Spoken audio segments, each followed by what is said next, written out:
Gander, Speedbird 1 Romeo. Speedbird 1 Romeo going to radio.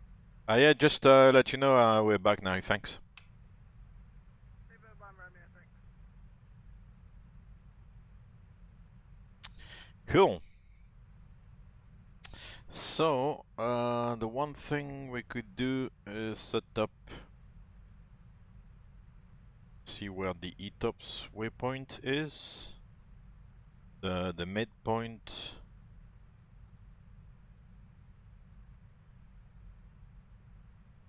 Here gives you the 3 scenarios, so one engine out decompression, which is really bad, and then decompression as well.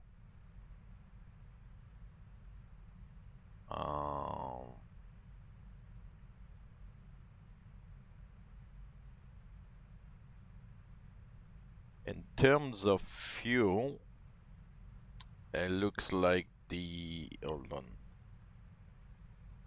You required 18, 17, 17, so the one engine out decompression is what would then require the most fuel.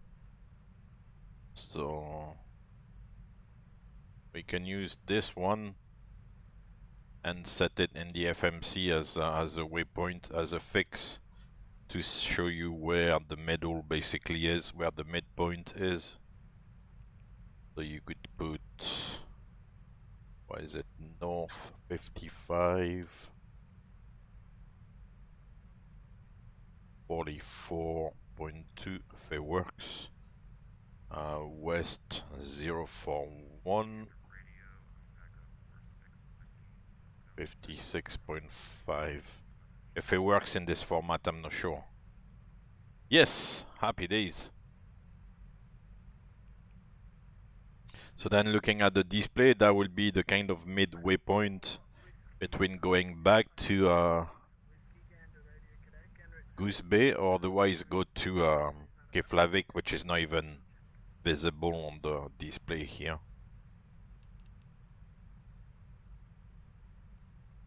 And we could put Keflavik here, so BIKF.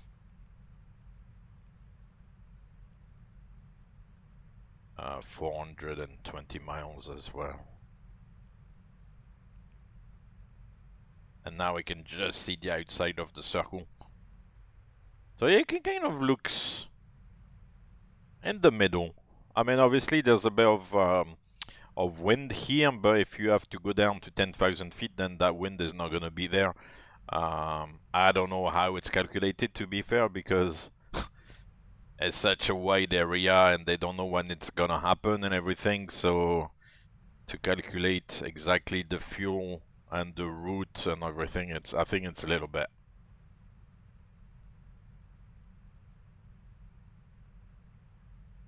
But yeah.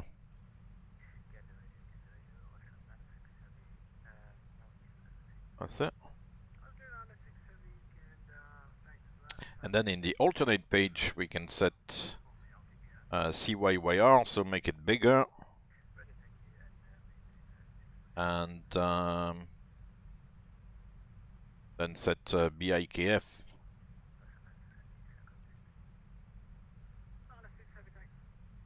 So for the moment, obviously, USB is more advantageous. It's shorter time to get there.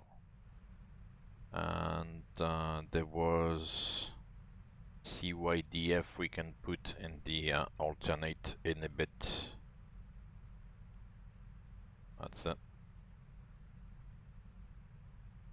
Actually, it shows the ETA here is not the most accurate. Of course, it's just to give you an idea. But it's actually closer to go to Gander or to St. John's than to go to Goose Bay at the moment. Not by much, but it is. So that's why I said the ETOPS is not really set in stone. Once you are in the air, then you can choose where you want to go, depending on the weather, depending on maybe, you know, what you feel more comfortable with, or what you're more familiar with, or what the company wants you to do.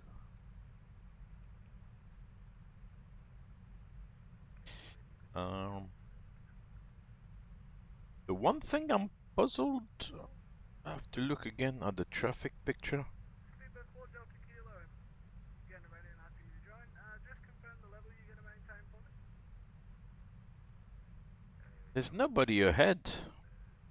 Let me ask him. Avanza 4 Delta Kilo, you might need to turn your microphone up in that case. Just report your level that you're going to maintain. Maintain level of 290.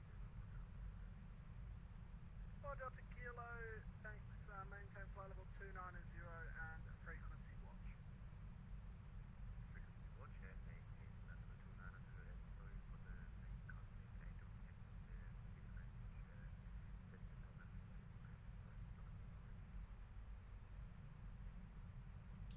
Hi, Gander, Speedbird 1 Romeo request. Speedbird 1 Romeo, go ahead with your request. Request decimal 85 if possible, please. Speedbird 1 Romeo, no worries, maintain decimal 85. Decimal 85, thanks, Speedbird 1 Romeo. Yeah, there's nobody ahead. Kaboom! 85. Yes! Come on, let's do it, man. It's gonna give an extra, maybe 3 knots ground speed, 3-4 knots. After an hour, it's 4 miles, yeah. It's no bad. Every little helps.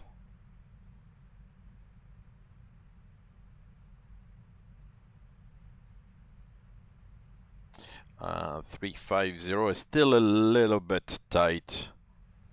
The split here between the optimum and the maximum is actually not very realistic, because here it's only showing a difference of 1200 feet, which is not what the aircraft would show. It would show a little bit more of a gap, and I'll wait a little bit more anyway. Oh yeah, decimal 88. Woohoo!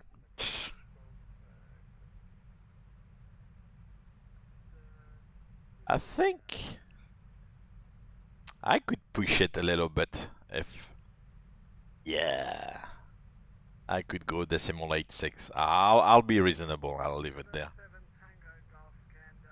I don't think the fuel burn model here is very realistic, because it doesn't make much difference in the fuel burn if you go like decimal 82. It's not gonna change much on the ETA and the fuel. Well, a little bit, 15.3 and 27. The fuel, the time is definitely gonna change, but the fuel, it's 400 kilos. Between decimal 82 and decimal 85, I doubt it. 5 minutes though. The timing I think is realistic. 5 minutes is maybe a good difference. 158 tons of fuel. Oh wow. Yeah, virtual fuel is free indeed, so who cares, huh? In real, fuel is expensive, but in here...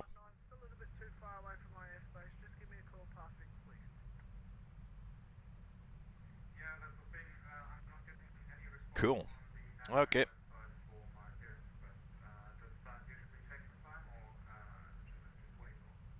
Well, there's hundreds and hundreds of people traversing the airspace, and there's like 6 curves.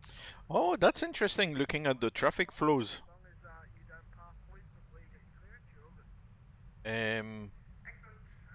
Oh, sorry, I thought this was... That's from Toronto to kind of go to the European destinations. They go quite far north then. This is mostly like Atlanta, Washington, and maybe Toronto going to these destinations, and then this one goes all the way. That's always the thing, because the Earth is round, but here you look at like a flat, like map, These like look like they're going very far north for nothing, but actually they just follow the curvature of the Earth. And if you look at the Great Circle lines, then this actually makes sense most of the time, at least.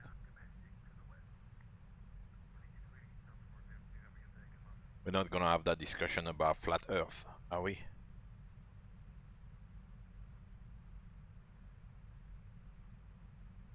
Yeah, that's what I was going to ask you. The route to Kiev must be taking you quite far north then, because maybe it's for traffic, to spread the traffic. I think that's possibly the philosophy behind it.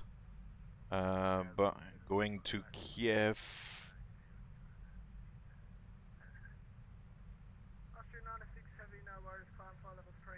yeah, you're gonna go all the way up like this, maybe, and then back down. So maybe you'll back down via like Norway, Sweden, and then into like Poland, and then maybe Ukraine, or even like Lithuania and Ukraine. They're gonna take you all the way around. Yeah, it's possibly to to increase the the traffic, yeah, the capacity. Yeah.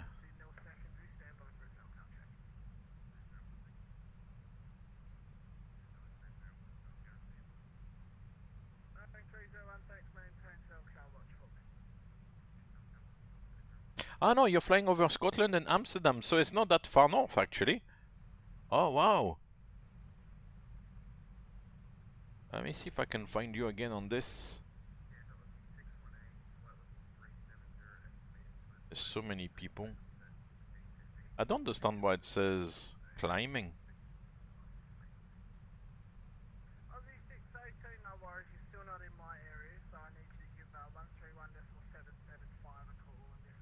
I know it's hard.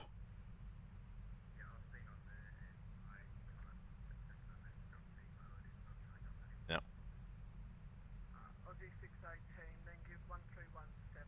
Oh, here maybe? There's a line missing. There's a symbol missing. Ah no, I've got to display Volanta, that's it. I don't understand why some of the VATSIM traffic only shows when you display like Volanta on the network. Here it is. But it doesn't show the rest of the route. Aha. But you're not gonna go that far north then if you cross. Oh no, here's the route. Yeah, over Scotland, down the tip of Holland, and then across. Yeah, it's definitely to spread the load and traffic. Nice. Fantastic.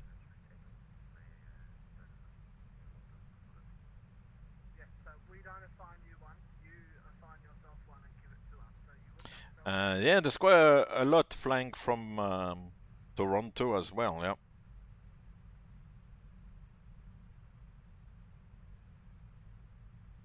Toronto, Seattle, there's a good string from Seattle. Further south, it's a little bit quieter out of San Martin, and from Sao Paulo as well. It's now dying down, really. But there'll be probably a good 20 or 30 traffic here.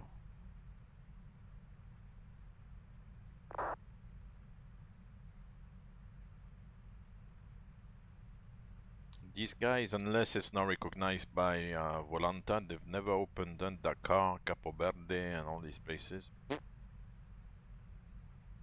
Santa Maria is open, and New York also. So they probably had to reroute the traffic here to stay within, is it Piarco here, or whatever traffic this is? Piarco, yeah, Piarco Oceanic.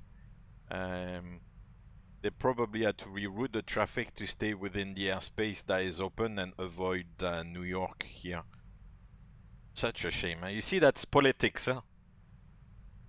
Politics of VATSIM.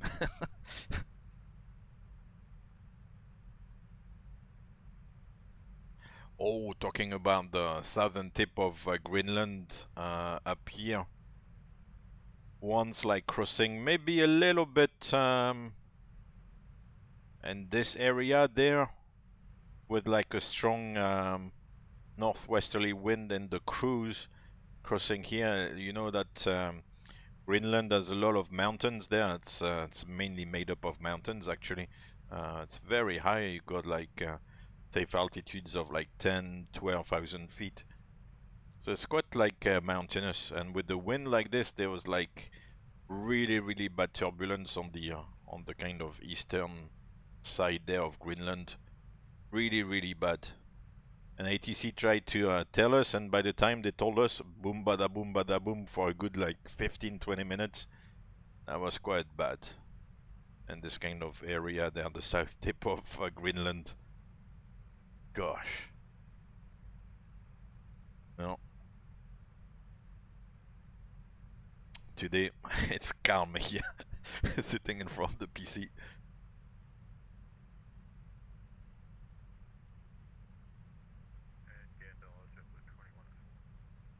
JetBlue 2104, flight level 310, available if you want it.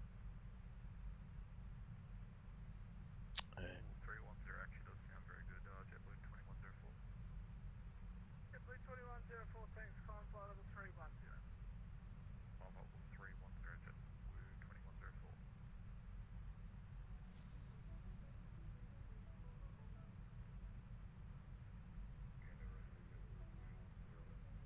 I was thinking, it's not actually too long to go. I mean, in the grand scheme of things, you should get there in about 3 hours, and thing like crossing the whole Atlantic and stuff. It's not too bad.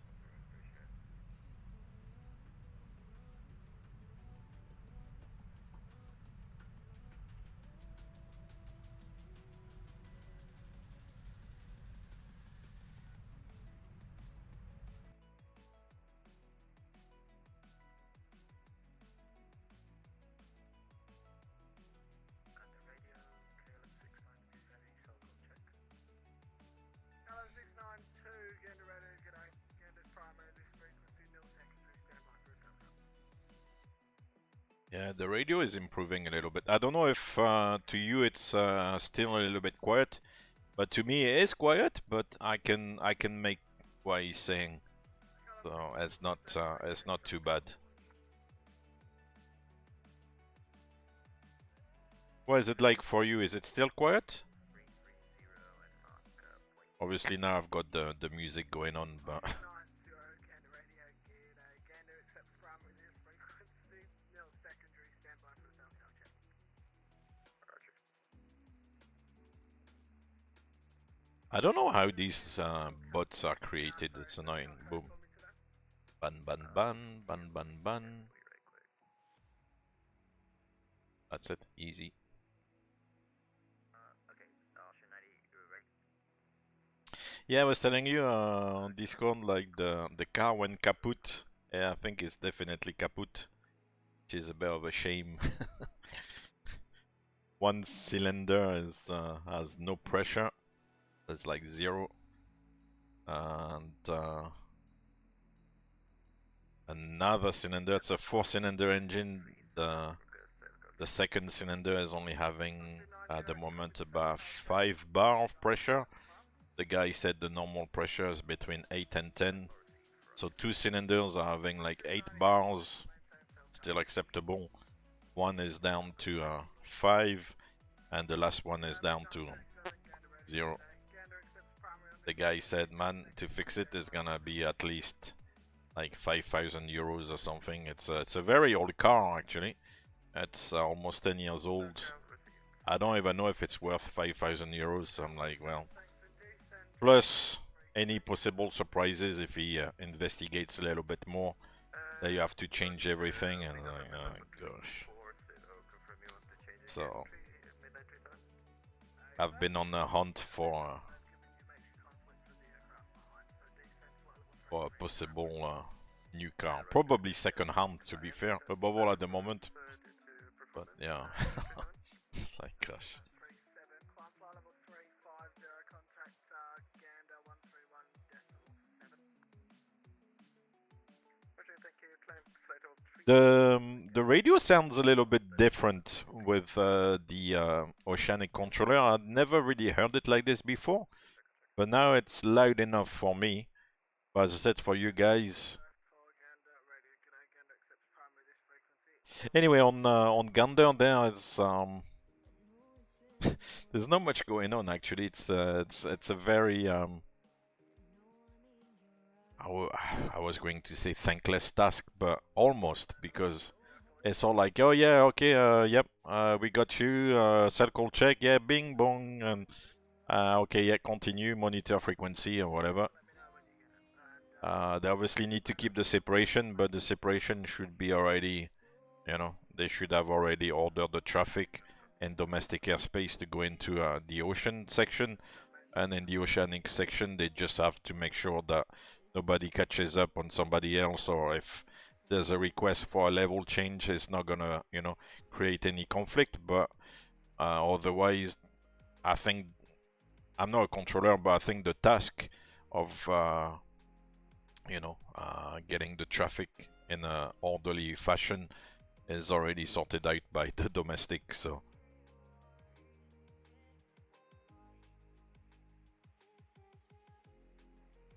it's amazing, and to think that there are like tens and tens of aircraft flying this huge bit of water every day, and it's very routine. If you think like, I don't know, 60, 80 years ago, it was a big chunk of water to cross. But nowadays it's become very routine. It's amazing. Austrian 90, no, the best you can do is about 25 minutes. You can't like leave for an hour during the busiest event on the network.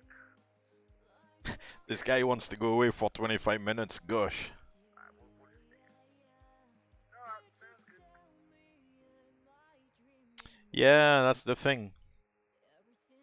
But it kind of cuts on all these radio transmissions, because at the time it was with a lot of traffic on an event like this, when you have like so many position reports at 50 west, 40 west, 30 west, 20 west, 10 west, or whatever. No, 10 west is actually not, it's already in domestic, but at so many people who have to jump in every time, and you need to do the full position report, you know, which for the position report actually you can follow, that's another little tip, I guess. You can follow what's in the FMC here.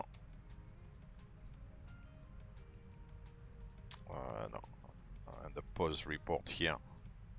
So you will say, yeah, Gander position report, yeah, Speedbird 1 Romeo, position 54 north, 50 west, time 1543, level 330, estimating 1624, next 56 north, 30 west. And then he needs to read back. Oh yeah, so you reported 54 north, 50 west.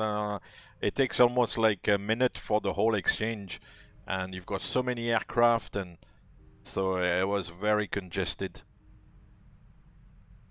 And actually, in real, unless you lose the CPDLC, which, as I said, is the primary means of communication, unless you lose the CPDLC, then it's done by ADS. So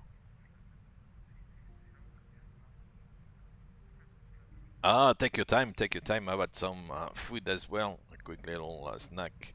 Vintage at 29 Charlie, Gander ready, g'day, Gander accept primary guard on this frequency, nil secondary, standby for reception. I just hope, as I said, that when we get into Ireland and the UK, that the radio is better. Vintage at 29 Charlie, thanks, climb flight level 34. Oh, nice! He flew Cessna from Alert to Tula. Oh, wow. Shamlick radio 131.75. And you didn't even notice that the distance was about 680 kilometers. What's off Cessna? Like Cessna Citation or like Cessna 152 or 182?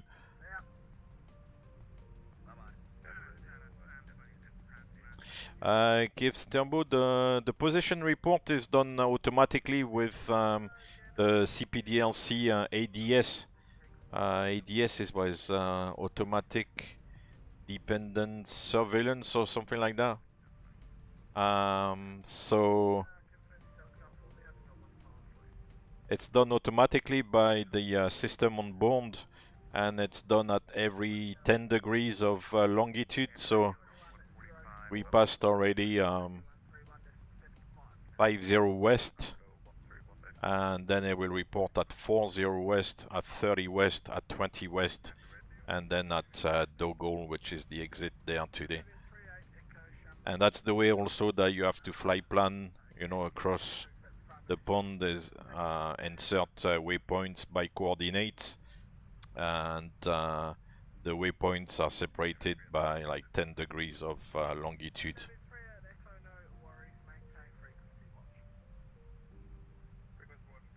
With the comms, as said, like it's done automatically, like via CPD and CADS, or like that goes via satellite. So on the communications, then HF, you don't need to do anything. You would only do it if you don't have the satellite communication, basically. Oh, on the 172. Oh, wow. 600 kilometers or 700 kilometers on the 172. It's gonna take a while, huh? Wow. That's good, though. You're very patient. That's good. 700 kilometers, that would be about 400 and a bit miles. And if you fly in a Cessna 172, if you cruise at, on average, 100 knots, it's like 4 hours, huh? 4 hours of patience, but good fun. And we passed the midpoints now, huh? Over the ocean, according to the ETOPS calculation. So if we look at the alternate function here, yeah, now Keflavik is showing earlier 1752 and 1755. I said this doesn't really take into account the winds and everything, so it's just to give you an indication.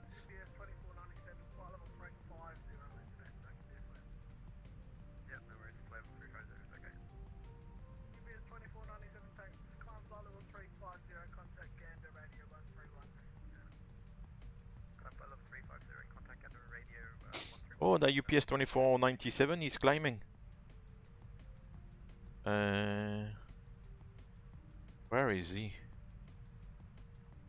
It's funny, when you've got all these information around, like Volanta and stuff, you can even like play air traffic control.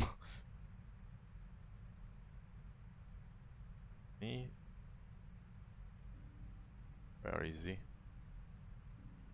Did he take another track?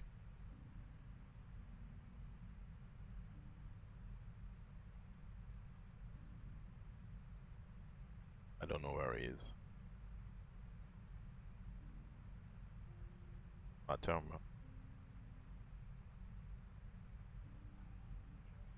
I'll climb maybe at 30 west once we talk to Shanwick.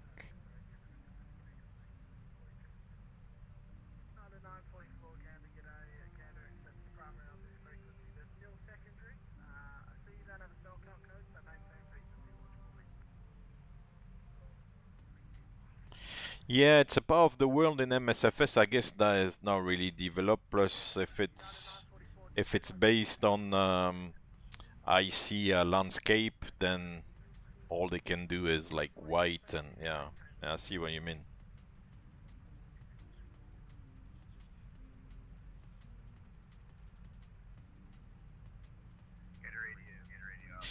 Nowadays, actually, for VATSIM and an event like Cross the Pond, you don't really need to do any report, because they just simulate, you know, these automatic position reports via satellite. So they're supposed to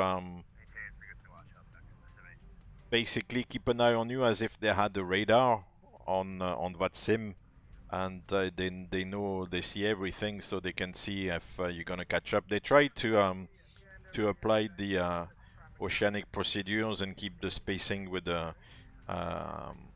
They're not gonna give you radar vectors or anything like that over the ocean. They try to ensure the separation, you know, with like changing levels, for example, or increasing or reducing the speed. But they know exactly where you are, so you don't need to send the position reports anymore. So you could actually fly over here as if you were just, you know, flying over like Europe or whatever. Yeah, that website is for the Oceanic clearance only. I don't think it tracks you. Once you get the you send the Oceanic clearance request, they get back to you with the request, the clearance, sorry, and then I think after that you don't use the website anymore. But that's the website to use, yeah, for the clearance. 2570, just say that one again. Charlie, Delta, Foxtrot, Juliet.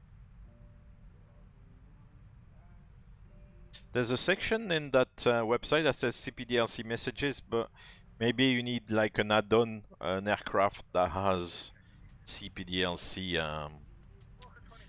capability. I don't know if the Phoenix or whatever, one of those new ones have something like that. I don't know. But from a flying point of view, it's almost like being over Europe, or because you don't need to send the position report by voice, and yeah, you just fly. The only thing is that Oceanic clearance to get, but otherwise, okay. So it's yeah, it comes from like the newest add-ons, yeah, yeah, yeah.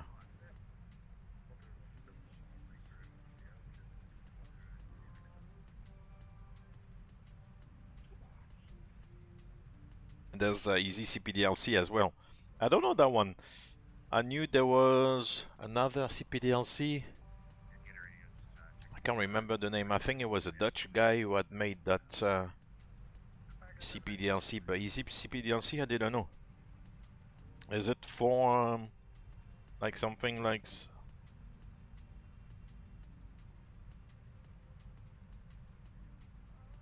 Oh yeah, it says how to use CPDLC on any aircraft and any simulator. I'll have to look at that. Oh yeah, Hopi, yeah. Hopi network.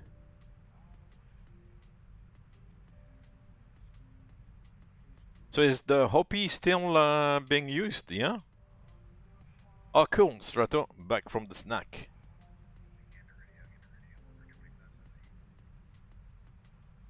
Book a 2570 again, ready? If not, it's okay. Do you see any windowless on one where I'm going to be able to get any higher? 2570, what level are you looking for? Anywhere up to. Ah, okay, so it's still used as the base network, and then everybody with the different software or programs they connect still to Hopi. Okay, even probably then the ATC side, obviously, because everybody needs to connect to the same thing. On the 350 and 131 walking with SFD. Beginner, contingency flow 290. Ah, that's Strato. That's a very good question.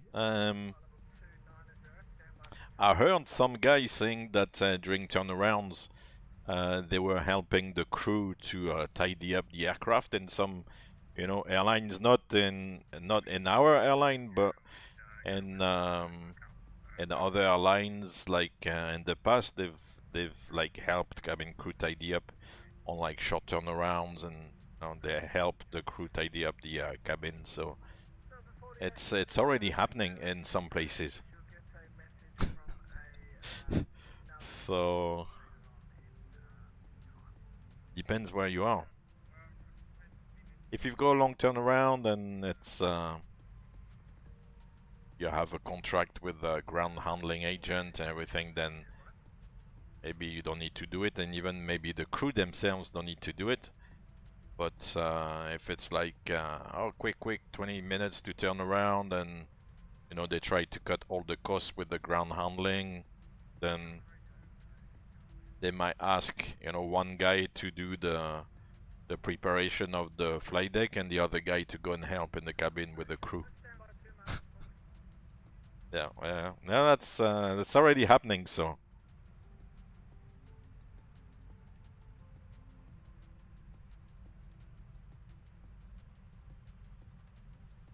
I've never done it, but I heard some guys like saying they had. So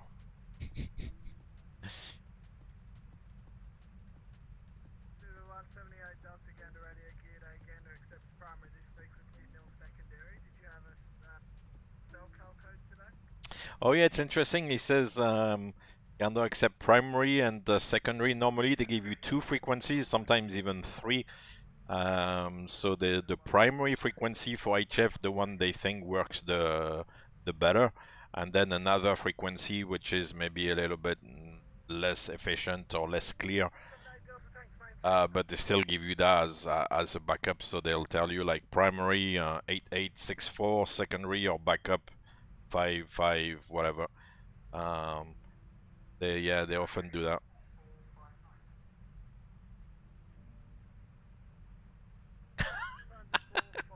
Oh, that's funny. I have to practice the tiding skills. Maybe the difference between me and the guy get the job. I hope it doesn't come down to that, but you never know. It's a very competitive environment. The brushing skills might make the difference. Ralba, you're saying since the last update of the Phoenix, it doesn't behave right on landing. Oh, brace for impact. And the Zibo guys are implementing CPTLC for the 738 and the and Explain 12. Ah, that's good. I wish PMDG were like getting their finger out of their backside and also somehow updating, you know, these aircraft on prepared, because it's all jolly good to say, okay, yeah, MSFS, no worries and everything, we work for that, but they were supposed to do a couple of updates and they've never done them, you know, they totally abandoned P3D, and then you have an aircraft which could technically be updatable and they don't do it, so then, yeah, it's a bit of a shame.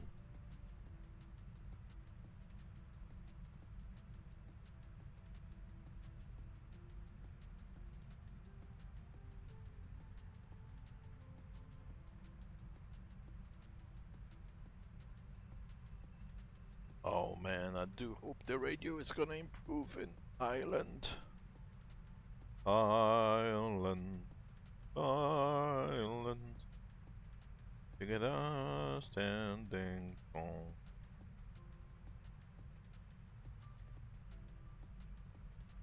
No time for the Six Nations yet. February.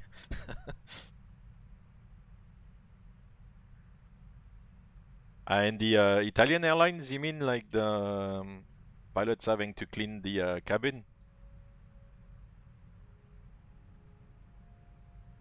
You complain about what you can't solve, and you don't solve what you could instead. Yeah. Yeah, it's tricky, man. It's really tricky.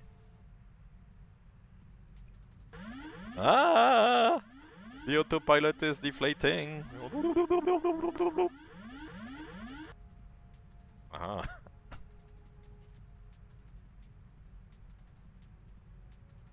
The autopilot is deflating.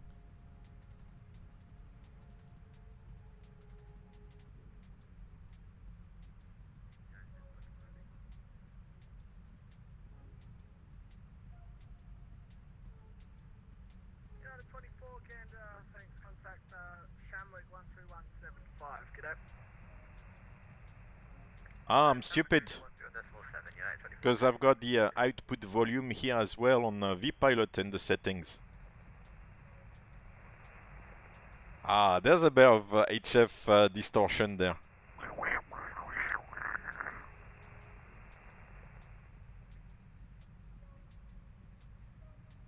So worst case scenario, I can pump up the volume on the settings of the pilot.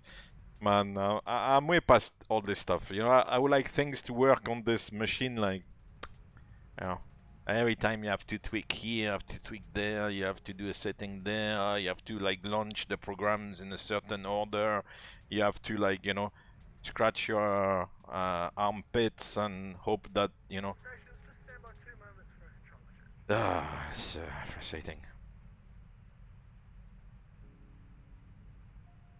The third officer went kaboom. That's the thing, I have to remember to lower it down.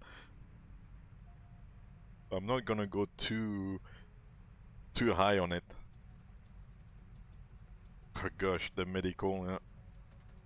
Are you say? Can't hear you. KFC Turbo, another question. Route 2, what would you use this for as an SOP thing? Route 2 is only... It is an SOP thing on the ground when you set up the computer to do a copy of Route 1 onto Route 2. That's why we do. Some airlines might do things differently. And then we kind of tend to forget a little bit about Route 2. And if, for example, there's a doubt on the runway news on arrival, then we can do on Route 1 here, for example, we can set the arrival for 27 left, and then we would go to Route 2 and set the arrival for 27 right. And so on Route 1, which shows here in white, you would have all the waypoints and all the arrival for one runway. So let's say 27 left in Heathrow. And then on Route 2, you would have... Actually, it's also in white, but the title there, the header, is in cyan and blue. And you would have the waypoints and the arrival here for the other runway, 27 right, for example. So that will be a way to do it. And if you had to flip from one to the other, then all you would have to do was like activate and then execute, and then make sure that the waypoint at the top is the correct one. Obviously, you don't want to go back to the beginning of the flight, of course. But yeah, that would be the process. But otherwise, we tend to forget about what's on Route 2, to be honest.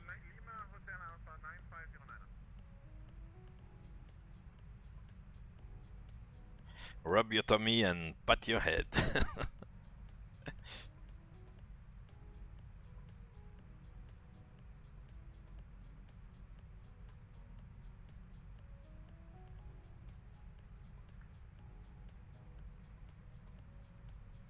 No, so yeah, that's pretty much it. That's really all I've seen with Route 2.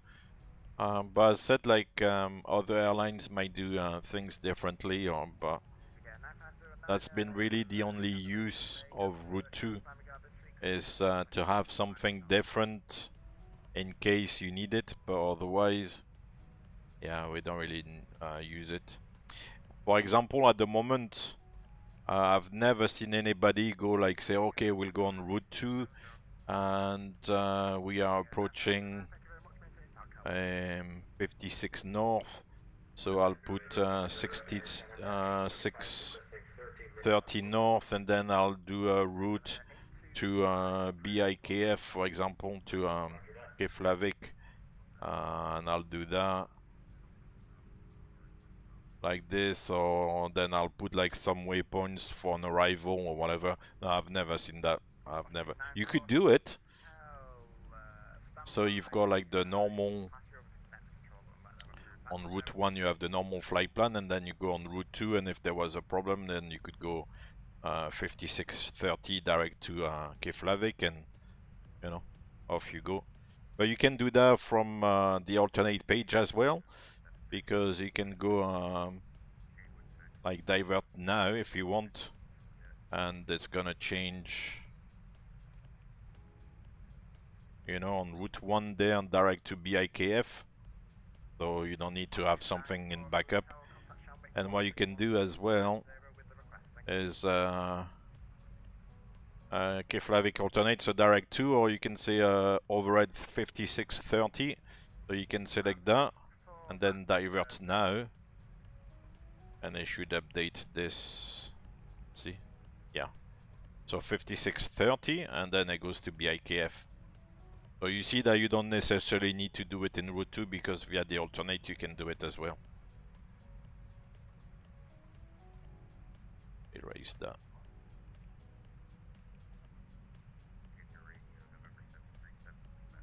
So these are like nice little things you can do with the FMC.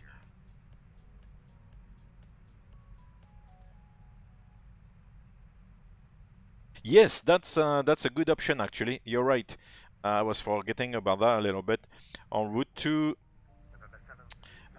you can yeah, you can set up like a quick return or an engine out procedure or something like that. Yeah, definitely. Yeah, yeah. I'd forgotten about that. Good, good call.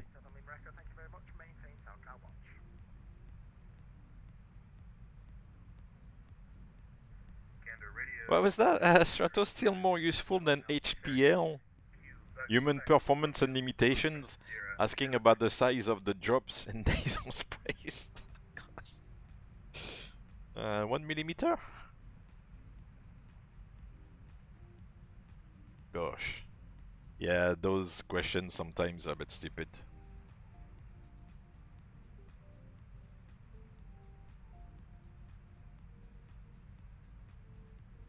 I agree. I concur. November 205, correction, United 2058. 7 and 20 micrometers. Gosh. That will help you fly, huh? When you go to the Czech Republic and then to Wrocław, remember the size of the droplets. That will help you find the airport and fly safely and all that stuff.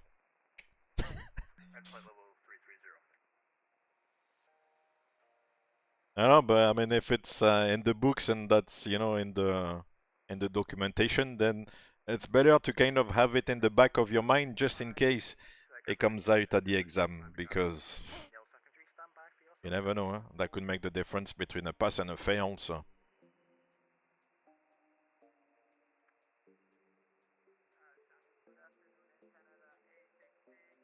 to go back to the FMC, nowadays in the SIDS and yeah, in the SID section, you'll go to, you know, departure there, and arrival. Departure at the moment is not showing, but in the list of departures, at the very end, you would have the a list of if it's required, you would have a list of engine out procedures. And the system is very clever, because if on takeoff the aircraft senses there's an engine failure, for example, and on that takeoff there's an engine out procedure, it will automatically launch on the FMC the engine out procedure for you to execute. So it would automatically activate it. It would come like ready to be press the exact button, and then give you LNAV guidance basically for the engine out, because sometimes you got to do an early turn or something. So as soon as the if you get like a cut after V1, as soon as you get airborne, you got the FMC that pops up with the engine out modification. You execute, and then it gives you LNAV for the turns and stuff. That's quite clever. We've had this update only for like the last 2 or 3 years or something, and that's very nice. Because what we used to do before is either, as you said, to put it on route 2, or otherwise to have in the fixed page, I don't know, You know, you would put like the waypoint you need to turn at, for example, and then you would put lines like this to follow. So you were saying, okay, and when we get to that point, then we have to track 350. You see what I mean? We had to kind of made it up like this. We still do it because the LNAV might not pop up, but most of the time it does, so it's nice.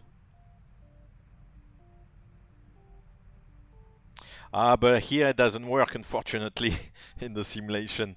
It's one of those things. Is only it works in the aircraft. I don't know if it's on all the 777s or the ones we have, but yeah, it doesn't work in the simulation, unfortunately. Because that would be a good thing. That's the type of thing I wish they could update. But maybe one day, you never know.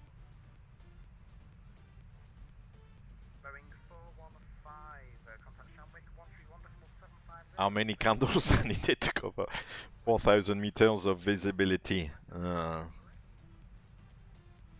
What's the visibility of a candle?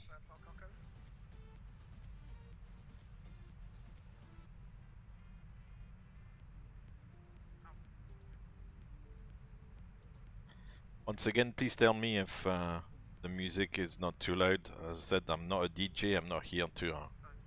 it's just to have something in the background.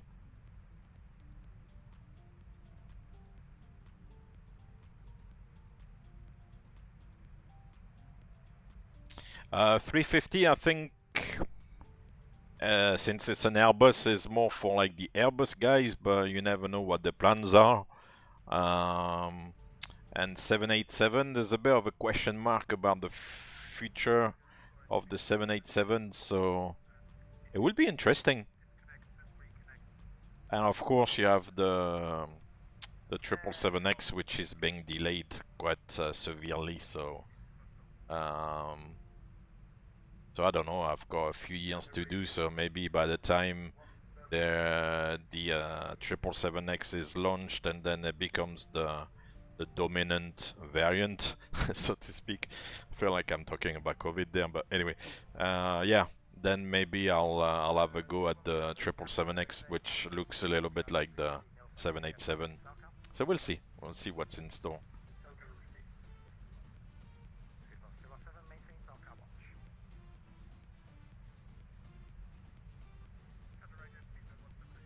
The 350 looks impressive, actually. I was told, I mean, it's second-hand information, of course, but I was told they could actually fly one of those escape routes. If you have a depressurization over like mountainous terrain, it will know when to level off and, you know, do the escape and everything. Apparently, amazing if it can do that. Because we have to think about it like, you know, in our head, if you cross like mountainous areas, in case you have a depressurization, you cannot go down to 10,000 feet, so you have to level off maybe initially at 20,000 feet, then at 15, and then work your way down. But apparently that aircraft knows how to do it automatically, as long as it's programmed, of course, but the computer will work out, you know. It's like, wow. And yeah, the cockpit is really good. You see, like, they've got like those big screens and impressive. Very, very nice. Touchscreen on an aircraft is not maybe the great idea, because, for example, on this aircraft, if you touch like the, you know, the navigation display there, and it's full of like fingerprints, you know, which is not very nice. But having like the big screens and all the fancy information and the presentation is amazing. I was really impressed by the Tecnam, by the way. I thought like for like training aircraft, it's Tecnam, isn't it? Or am I getting the name wrong? I thought it was very, very good. So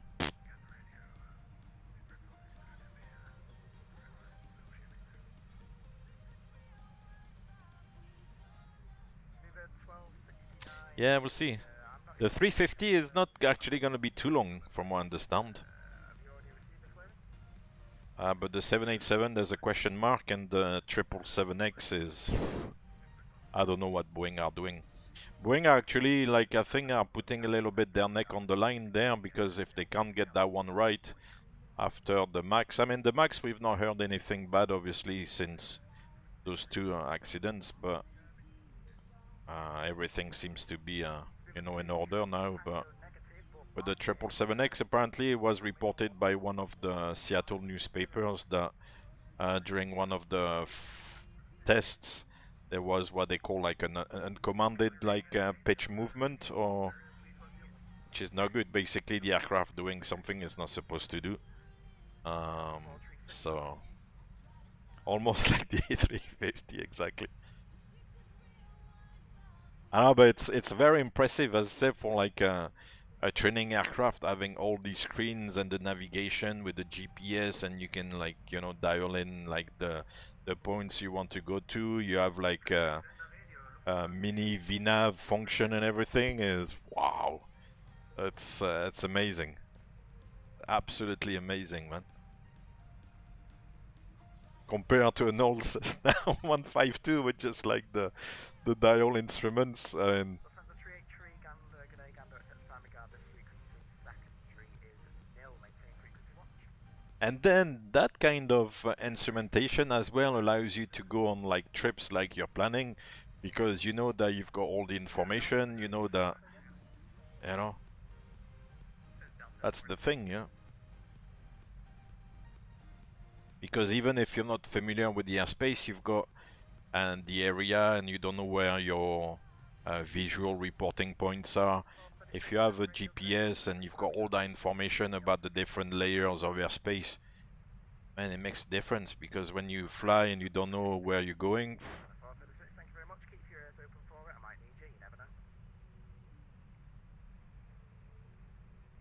Yeah. No, I thought it was fantastic.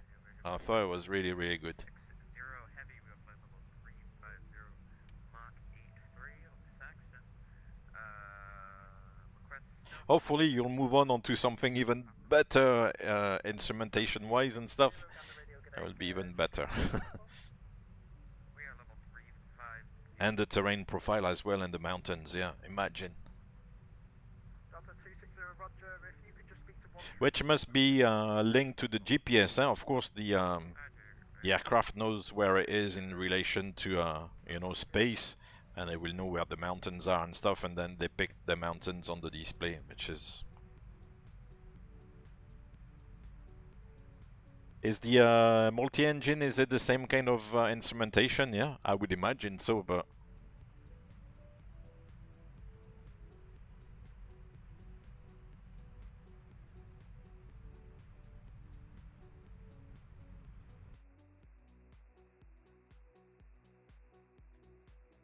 Oh, the sun is not gonna be too long.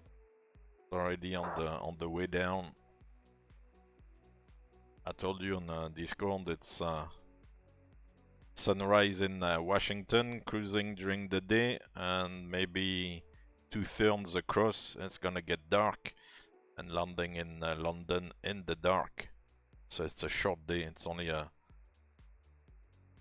6-hour day or something like that. 6-7 hour day. Aye, the aquarium is done. Fantastic. So you did the proper cleaning job there. I was doing a poor job then at the time, and talking about a while ago, but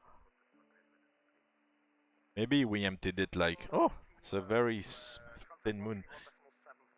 We emptied it like a couple of times, but most of the regular cleaning was only, as I said, like 2/3 maybe, just to refresh.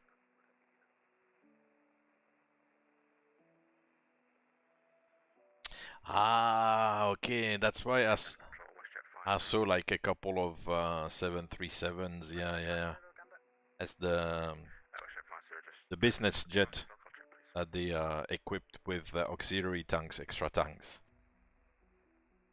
Oh, nice. Let's have a look. WestJet 50, send. Okay, positive stock cover, WestJet 50. Thank you. WestJet 50, while you're here, contact one... Oh, nice. 50, that's Shamwick, thank you. Shamwick 13175. sir. Thanks for your bye-bye.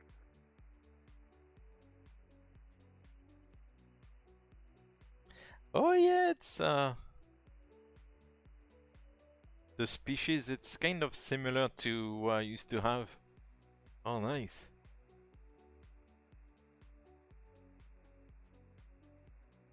All clean, ready to go. They'll be happy. They'll get like a brand new life there on the fish. Like, oh, nice water, all fresh, all clean. Nice.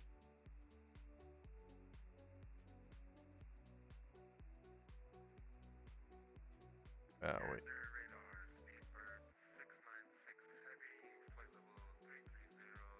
For those of you who are wondering what I'm talking about, here's the photos on the server.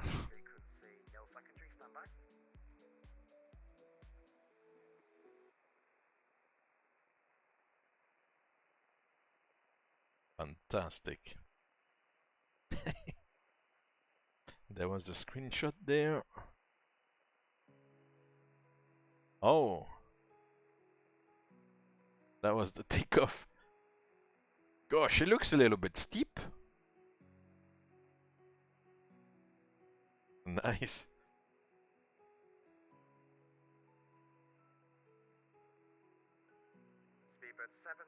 And then on the ground there.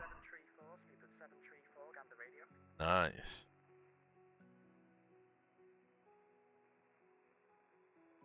Thank you for that, Microflight.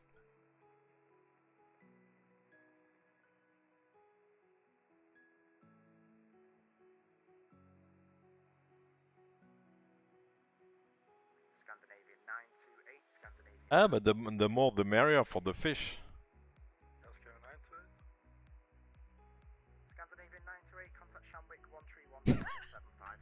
Fish and chips, yeah. I'll send you the chips. Rotterdigger can send you the fish and I'll send you the chips. Oh gosh.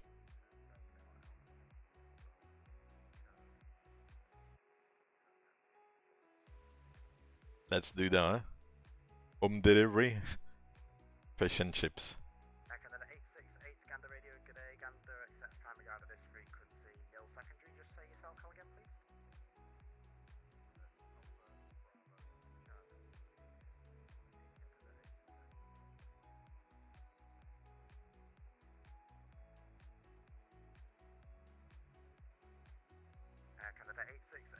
Wow, 5 hours already on this. Gosh.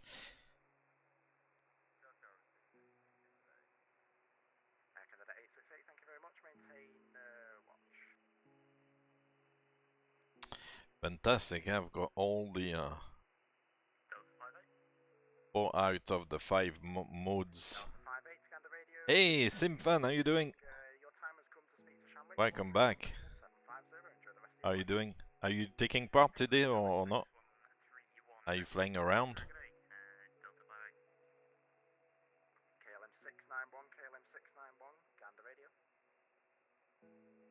Oh, you haven't been to the UK in years. You need to fly up there then. Avoid the Alps. That would be a good idea. But via Nice maybe, beep, and then all the way up. That would be a fantastic trip actually. Subject to weather, of course. See if we can find a replacement quickly enough for Liz. Can't believe after like is it 46 days they were saying she had to resign, and then they were saying that she's gonna get like £115,000. Was it a year for the rest of her life for being like prime minister for 46 days? Gosh, or 44.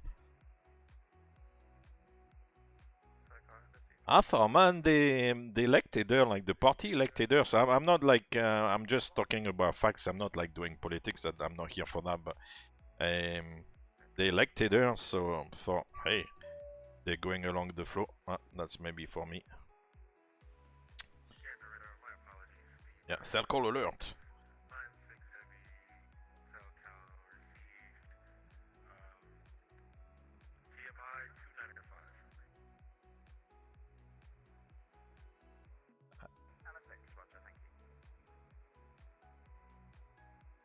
Gander, Speedbird 1 Romeo, answering cell call.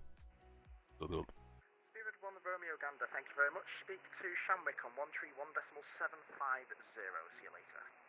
Okay, Shanwick 13175, Speedbird 1 Romeo, bye bye, thank you.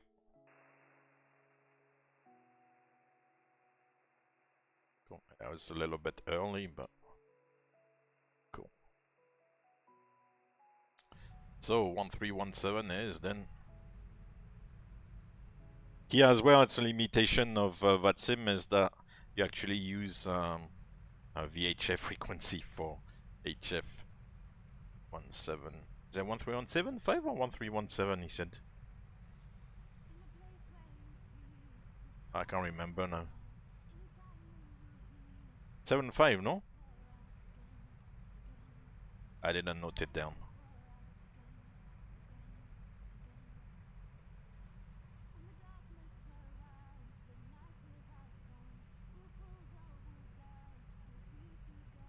Yeah, 13175, I think.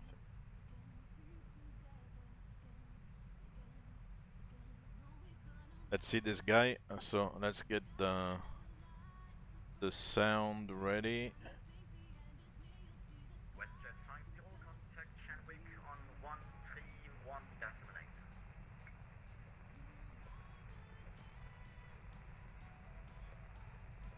131.8. This guy is also quiet. Okay. Shanwick, good evening. Speedbird 1 Romeo. Request cell call check. Speedbird 1 Romeo, Shanwick, hello, pass your circle code. I can't remember what the code is. I thought he had it on the flight plan. Where's the cell call? Speedbird 1 Romeo, Shanwick. Yeah, pass your message, please, Speedbird 1 Romeo. Speedbird 1 Romeo, pass your circle code. I can't remember what it is. Stand by, please. Where is... Oh. From Speedbird 1 Romeo, cell call Alpha Lima Quebec Romeo. Go ahead. WestJet 50, Shanwick.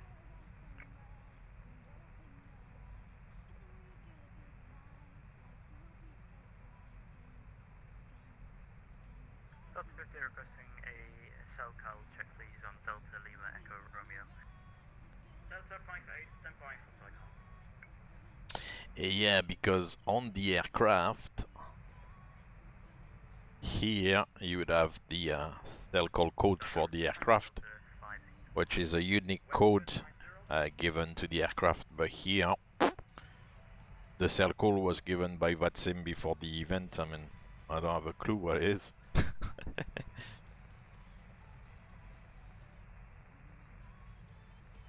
50, Shanwick. WestJet 50, go ahead. Please pay a little bit more attention to the frequency or connect to circle sir. Contact now Shanwick 131.8. Shamwick 131.8. We didn't have any cycle come through for WestJet 50. Negative cell call for Speedbird 1 Romeo. Speedbird 1 Romeo, I never wrote your circle down. Just to winding up. Oh, I never sent you the cell call, but I know he didn't. It's just to wind them up. Speedbird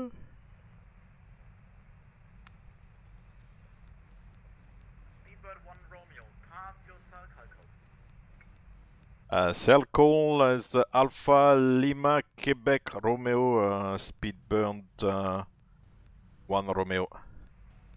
Speedbird 1 Romeo, stand by for circle check, roger.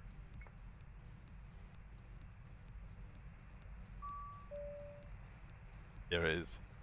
Cell call check OK, Speedbird 1 Romeo. Request flight level 350. Speedbird 1 Romeo, stand by, I will call you. So you see how it appears in VPilot. I don't know if you heard the ding dong, and then on the text window here in VPilot it says cell call alert. Cell call alert! Which is, yeah, typically a simulation thing. It doesn't say on the aircraft cell call alert. You will get like, I don't know if, no, there's no equivalent I can do. There will be like a white message here with a dot and then saying cell call in white appearing about at this, in this area there. And you will get the ding dong. It's a little bit similar, but different. Oh! We never did. Ay, how bad. He's probably gonna panic now. Oh, why did you change the squawk?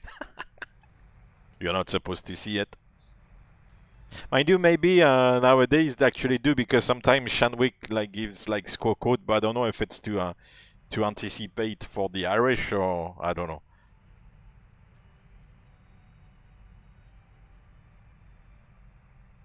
Yeah, Ralba, that's correct.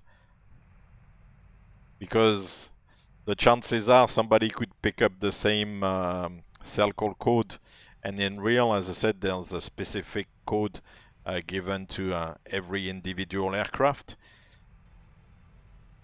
But here, there's a chance that somebody could get the same code.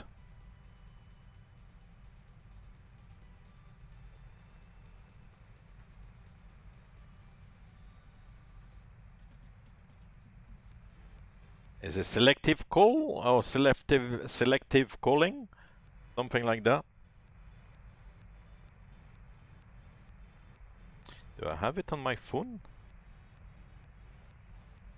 I always pull the same tricks, huh? Yeah. Channel radio, speedbird 512 with you, sir, at 3 to 6. The 5 kilogram Shandrick radio, hello sir, report your Oceanic routing today. It will be via Google, I have file, just give me a moment. Where's my... oh, here it is. Also need your whole Oceanic routing, please. So my actual code today, which is Alpha Lima Quebec Romeo.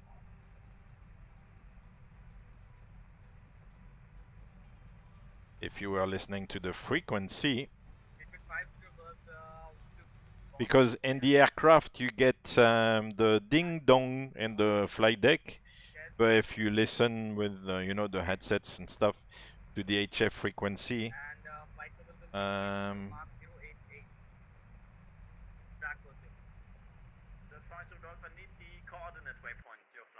let me reduce the sound of all these guys. That's why you would hear, if you can pick up on the thingy, on the microphone here.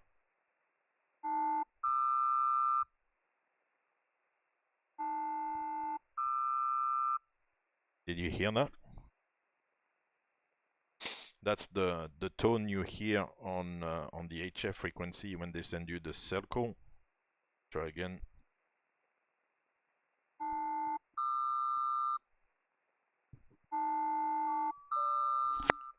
Yeah. Another cell call. Yeah, in the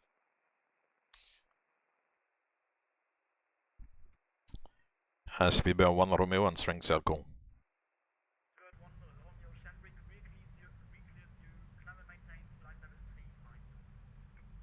Okay, climb and maintain flight level 350, Speedbird 1 Romeo.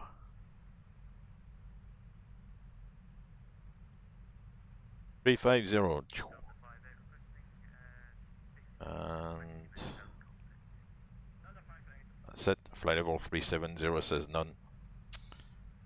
Hey Inza, how are you doing? How are you doing, sir?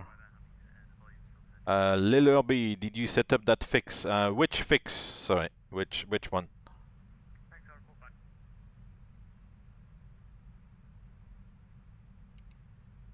I'm just gonna take it easy on the climb. One thing they would do in real is with Shanwick very often, but sometimes also with other controllers, is they will tell you climb like flight level 350, like he said now, and reach by a certain geographical position with coordinates. So maybe something like 55 degrees north and let's say 28 degrees west. So basically they tell you, well, you are clear to climb, you've got a little bit of time, because from now, like 28 west is still quite far. We are 29, but you cannot also take, like, you know, forever to climb, basically. So that would happen quite often. Well, they will tell you to reach level by a certain coordinate, and then report when level as well.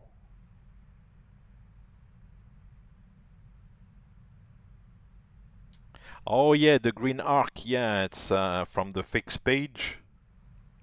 And I entered Keflavik here as one of the ETOPS alternates.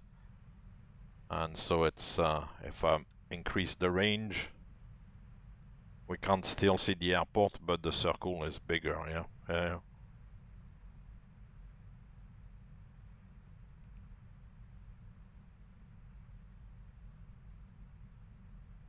Yeah. Hey, Firebird, how you doing?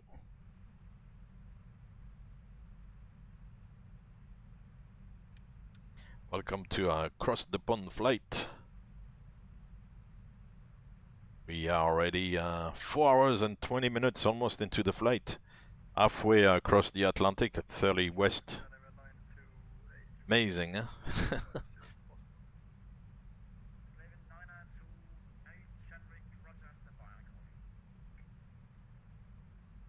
That's it, almost there. Keep the speed up. This is not a good track today with this wind. 7 knots. It's a disgrace. Did you hear the ding dong from the cell call from the mobile phone there through the microphone? That's how it sounds. If you listen to the... Oh, another cell call. Speedbird 1 Romeo answering cell call.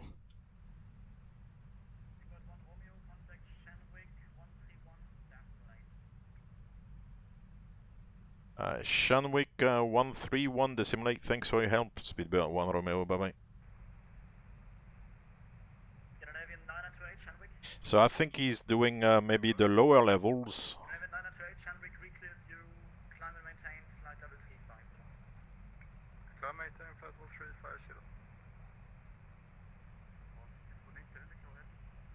Ocean 618, contact domestic 120.050.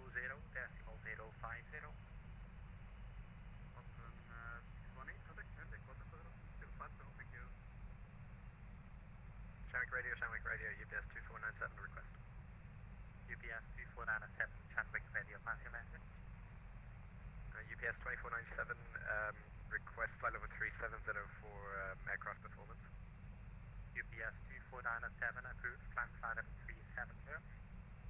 Climb to flight level 370, UPS 2497, thank you. Shanwick, good evening. Speedbird 1 Romeo on 131 Decimate.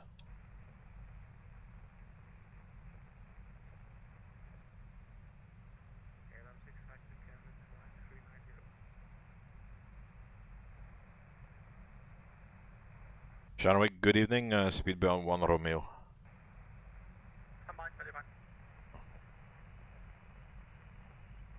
Yeah, 1, 2, 3, 4, 5. If you know a guy, if you recognize a guy on the frequency, yeah, you can use it in like remote areas when there's not much going on.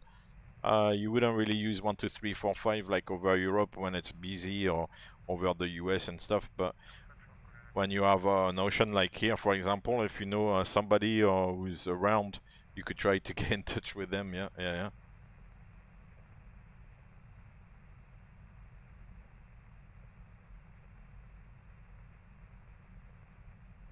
It's nice, yeah. You keep the VHF range, so You can speak to someone who's quite far actually. Otherwise, also on 12345, like over the ocean like this, you could try to speak to people, other aircraft, to try to find out, for example, what the ride is like, if there's any turbulence or anything like that. Okay, I will back. Speedbird 1 Romeo, Shandwick Radio. Yeah, pass your message, Speedbird 1 Romeo. Speedbird 1 Romeo, Shandwick Radio, hello, ADSB identified, stand by for the circle. Okay, circle check, okay, Speedbird 1 Romeo, continuing CPDLC 8, well, ADS, I guess, and we'll call you approaching Dogon. Speedbird 1 Romeo, sorry, which is the request? No, just to say that the circle checked, I believe there was a circle sent, and just continuing and monitoring the frequency, Speedbird 1 Romeo. Correct, thank you. Cool.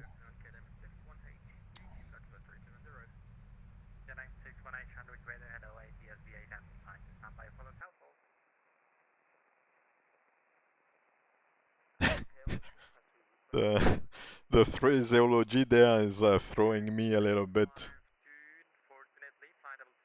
ADSB identified.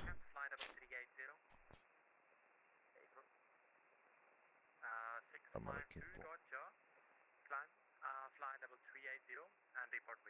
Ah, cool, you heard it then, that's good. What's the weather in London actually? Because on the morning forecast it was supposed to change to easterly, so maybe land on 9 left. But then the lunchtime forecast changed and now it's 160 at 7.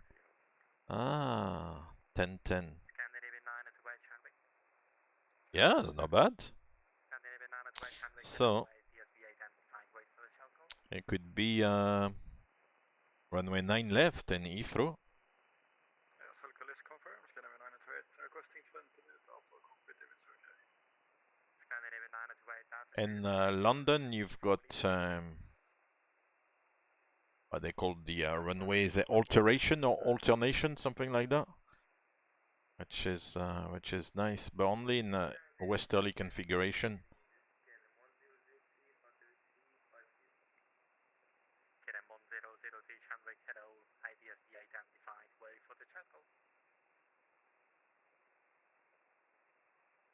Let's see if I find this thing. Oh yeah, here it is. Runway alteration. Alternation, not alteration. Periods of relief from aircraft noise. We know that aircraft make a lot of noise. The alternation week 1 from 6 AM to 3 PM. Northern runway landing, southern runway takeoff. And from 3 PM to last departure. Landing on the south, taking off on the north runway. And then in week 2, vice versa. And you can download the whole schedule. Easterly operation, because of the Cranford agreement, then it's only runway 09 left. And then of course there can be exceptions. Apparently actually that Cranford agreement is no longer in force, and they were like applying for different building permissions to improve the airport to use the alternation as well in the easterly operations. All very interesting, huh?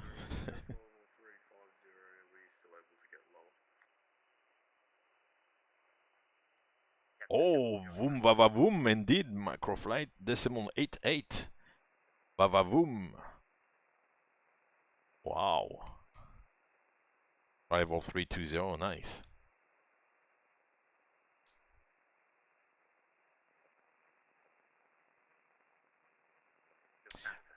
Simfan, yeah, which I didn't do, which I totally forgot.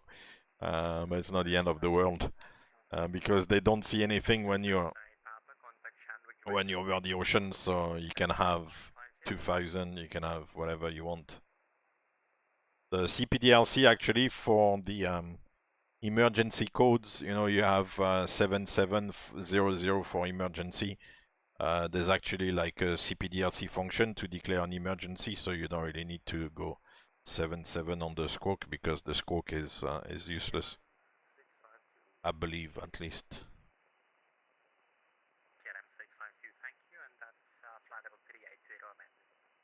TB, no, you don't go beyond the sound, the speed of sound. Alpha 9, that flight level 305 knots, and is back.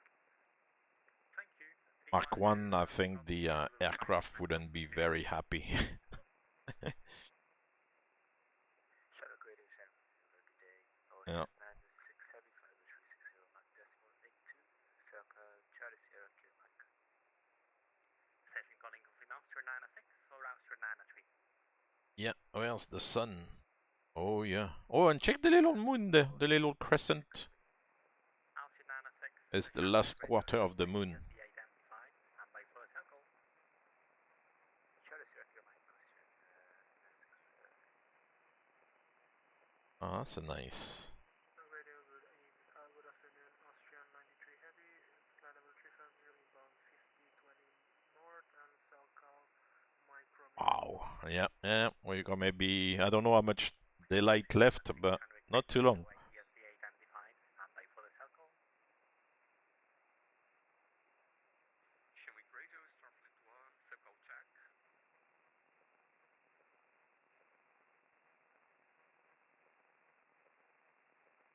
November Charlie 180 be identified. Stand by for the circle.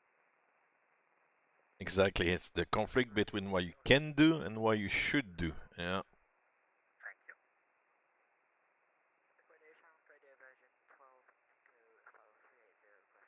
Virgin 12. Virgin 1 to Oceanic radio, hello, ATS be identified. Stand by for the circle.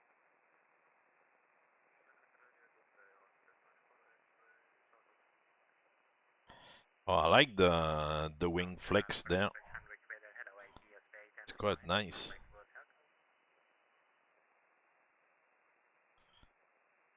Maybe I'll make this one the screenshot for the aircraft.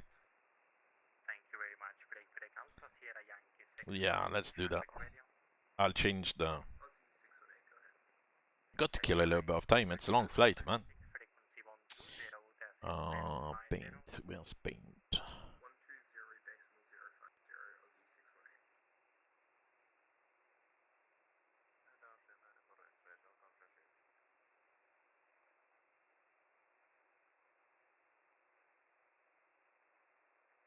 Yeah, that's a nice one. Done.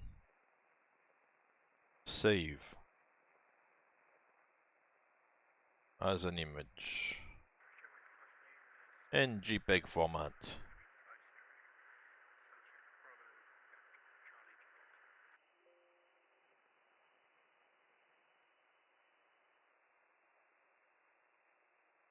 So, if I go to Volanta,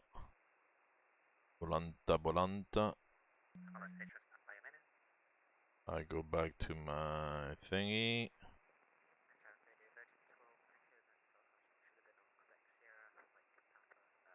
remove, upload aircraft image.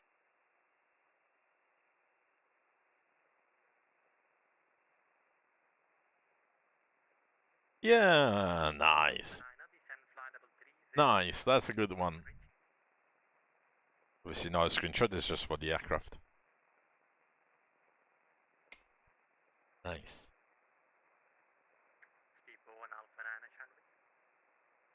Yeah, there's a few little things like this which are nicer. Yeah, you're right, Strato. That one with the sun, it's even sometimes a little bit over the top, but it does shine quite well. It is nice. I'm happy with version 5. It took me a long time, but I'm happy with it.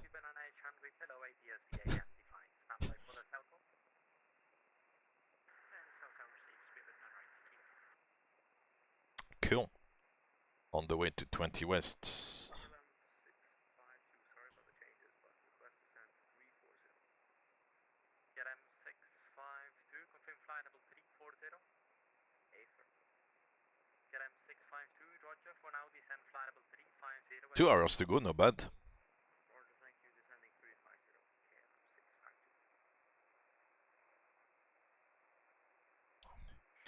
Yeah,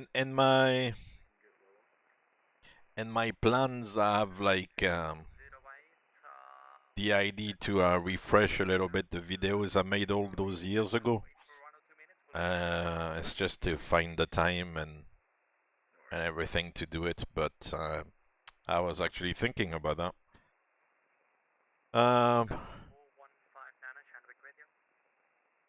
The procedure in itself is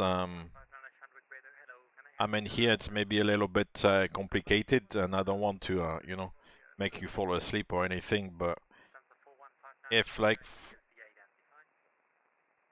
let's do this. If during the takeoff you got the engine failure, obviously like it's after V1, so very often they would give you the failure between V1 and rotate. So initially it's to control, you know, the aircraft on the runway, get to the rotate speed, get the aircraft in the air, and raise the landing gear, control the yaw with of the failure. At 200 feet, you can already engage the autopilot if you wish on this aircraft, so it's quite good. But to engage the autopilot, of course, you need to have the aircraft without, you know, any trim forces. So the aircraft basically needs to be in trim. So you need to be already, you know, with the rudder contracting the yaw and everything. Because if you don't do anything and you put the autopilot is not gonna manage. Then at 400 feet, you're supposed to go, you know, on a lateral mode. So go track select, and then they say you're supposed to assess the malfunction. So look at your engine parameters and determine if it's just an engine flame out, where basically the engine kind of winds down, but still kind of running at idle, or a little bit below idle actually, but still turning a little bit, and the engine is basically still, you know, good to go. Well, not good to go, but it's not like damaged or anything, is not destroyed. If you have like damage to the engine, if like for example one of the fan is broken, or there's like something, you know, a little bit more sinister, there's actual damage to the engines, then the parameters will look different, and you would for example have 0% N1 there, or 0% N2, depending on, you know, where the failure occurred. So that will be like the clue to tell you, yeah, it's an engine severe damage. And in that case, then if it's severe damage, then you're supposed to do what they call like the memory items, which is like the, you know, the actions to shut down the engines, but you do these by memory, so you're not really referring to the checklist. You have to remember them and then do them by memory. So to shut down the engine with those memory items, it's like to shut off the auto throttle arm switch on the affected side, then reduce the thrust lever, shut down the fuel control switch, and then pull the engine fire switch there.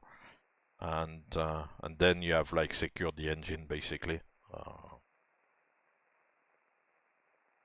After that, 1,000 feet, as I point out very often from the if you are in VNAV, at the engine out acceleration height here, 1,000 feet, then you can start. If you have the automation engaged, they will do it automatically anyway. But we'll lower the nose and then start, you know, picking up the speed a little bit so that you can clean up the aircraft, retract the flaps. And then you're aiming for obviously the flap up speed, or just above the flap up speed. And then you're aiming for continuous thrust, which will be displayed. I'm trying to find. Oh yeah, here. So instead of climb or actually on the takeoff, it will be like a derated takeoff. But then once you get the flaps up, then the thrust should change to a continuous, and you should see a continuous here. And then you're supposed to climb, keep climbing on the up speed to a safe altitude, basically. Yeah, on the 737, it's the whole system. On this aircraft, you had the advantage that the auto throttle system is split in two with the two engines. But on the 737, yeah, then you're on the remaining thrust lever, on the good engine thrust lever, then you're manual. Yeah. Whereas on this one, you still keep the auto throttle on the live engine, which is good. So passing Limerick contact Shannon control 131.6. The 737 is a little bit more involved for the engine failure procedures. There's a little bit more than on the 777. The 777 also, the good thing is that you have the TAC, the thrust asymmetry compensation here.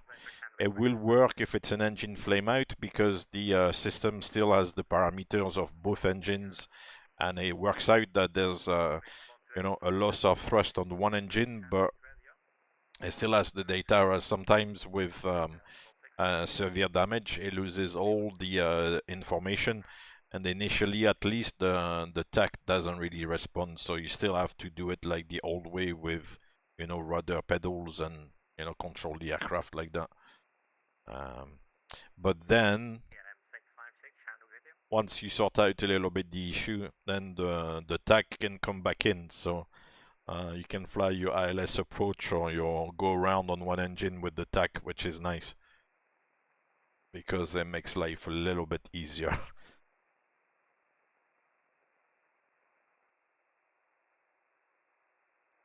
And that's it, really. Then climb and then start doing the you know, the checklist. The assessment at the beginning is important because you really have to differentiate if it's an engine, just an engine failure or just a flame out, where, as I said, it goes below idle, but the engine still turns and is not like physically damaged, or if it's an actual damage where the engine has totally stopped turning and, you know, there's maybe like a broken fan or. So that is very important because then the consequences after that are quite important. It's a different checklist, it's different actions, it's, yeah.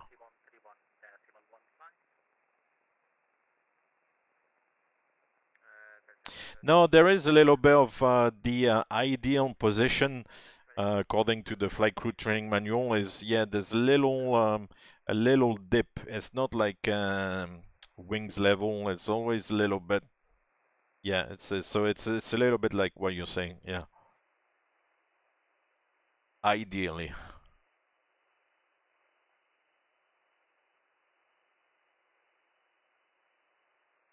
Rudder trim, of course, yeah, important. If the TAC is working, so the thrust asymmetry compensation there, if it is working, then it will input the rudder trim automatically. If the TAC is not working, then initially you hold you know, the rudder pedals in position to counteract the yaw of the engine failure, and then you move this big knob there and until you relieve the pressure on the feet, basically on the pedals. So a little bit like when you trim the normal, like you know, the controls here, the yoke, then you also trim the rudder pedals there to relieve the pressure on the rudder pedals. So instead of keeping, you know, the pressure on the foot, then once the rudder is trimmed, then you're supposed to be able to let go and it shouldn't move too much, if you see what I mean. But when the TAC is working, then it does it automatically, which is a beauty, actually.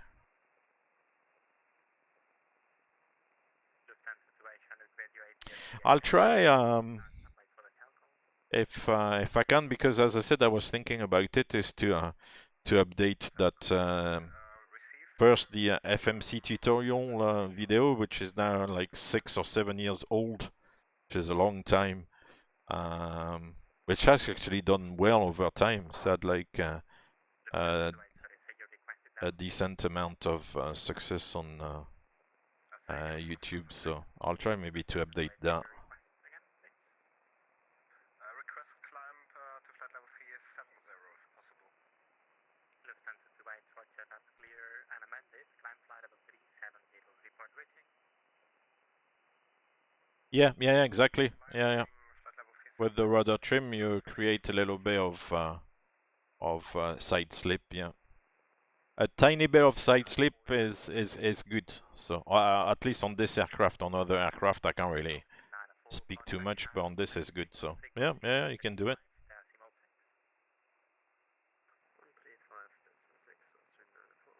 Yeah, of course, because all those theoretical things, initially they might look like theoretical, but then once you can apply and understand how the aerodynamics and these failures and stuff works, then it makes sense.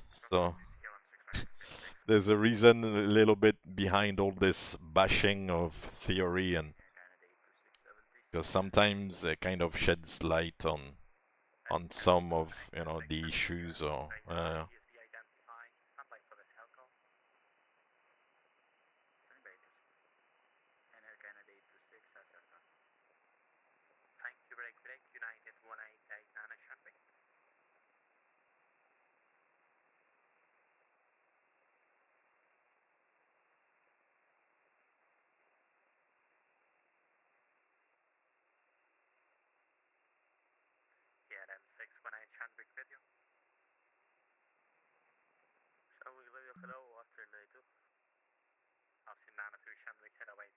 cool.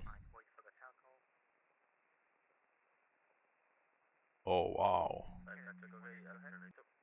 it's impressive.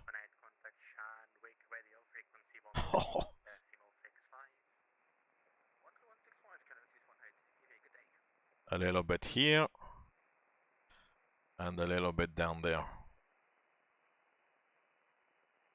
Oh wow.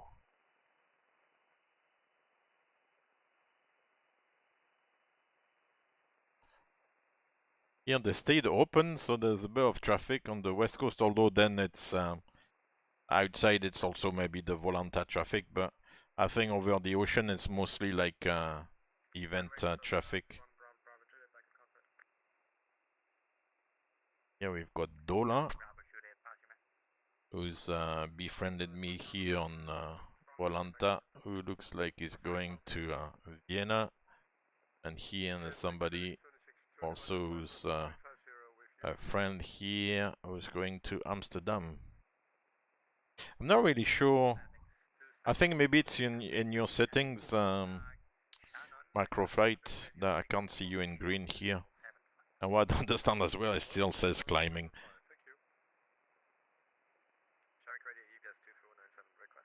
But these are like different viewers and stuff who have sent like the friendship request.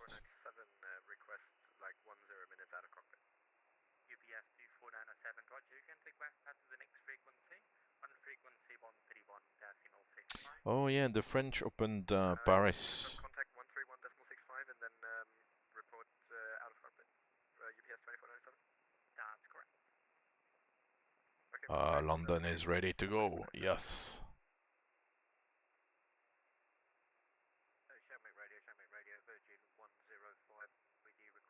Yeah, it's busy, huh? Charlie Delta Foxtrot Kilo. Virgin 105 Chandwick Radio, hello, ADSB identified. Standby for the Calico Charlie Delta Foxtrot Kilo.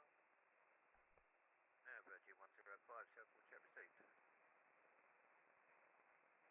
Shenwick, this is FedEx 2621. Back to you. I will send back to you.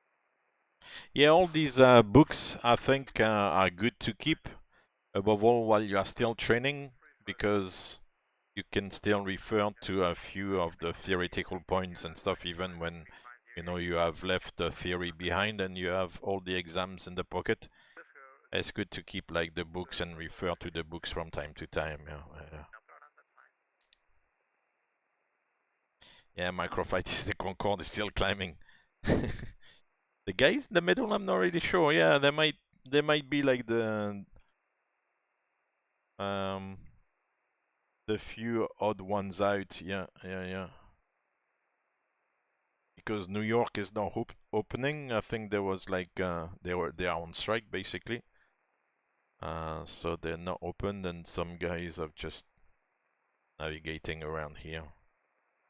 Alpha KL, yeah, I have a little bit of fuel for holding, possibly. I took about 45 minutes worth of holding fuel. So I should be good. I have a contingency, I think, of about 2.5 tons. And I don't think I burnt much of it. Then I've got these 4.5 tons extra, so I think I'm doing well on the fuel. At the moment it shows landing fuel 14.8. The fuel to go to Gatwick is 7 tons, so I've got more than 1 hour of holding fuel, of extra fuel on arrival, so I'm doing good, I think. If we have to circle for an hour at the end of the flight, gosh, that will be boring. I don't want to be holding over like Bovingdon or something. Hold at Bovingdon. Delay undetermined. Oh gosh. Imagine.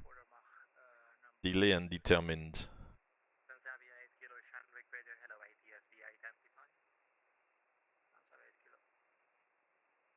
No, the fuel is good.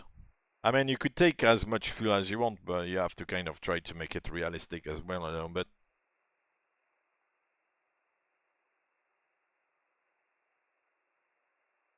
But to be fair, worst case scenario, you go here, you go here, here, here, and then increase the fuel again, so... Which you cannot do in the real aircraft. But here you can definitely do it.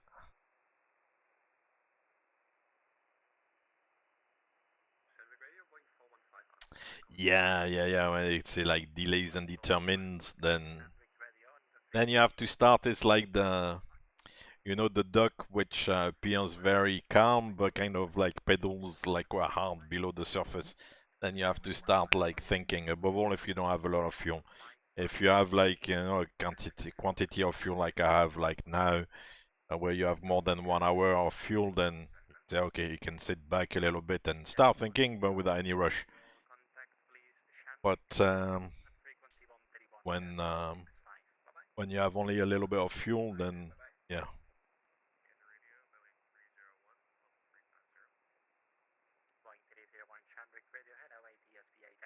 No mid-air refueling. No.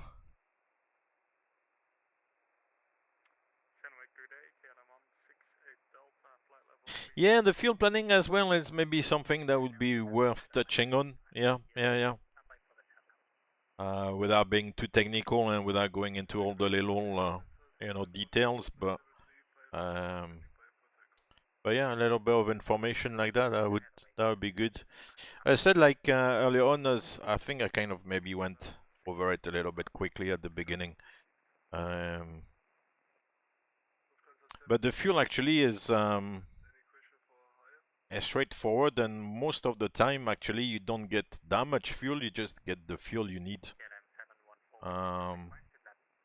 If you look at the flight plan I did like today, you've got obviously the total quantity down there, but to get to that number, obviously you add up all this fuel for like different parts of the flight. So you got initially what they will calculate is what they call the trip fuel to go from A to B, from the moment you take off until the moment you land, taking into account any step climbs during the cruise, the descent, approach, and landing. So 52.8 tons here, and then very often they give you the equivalent in time.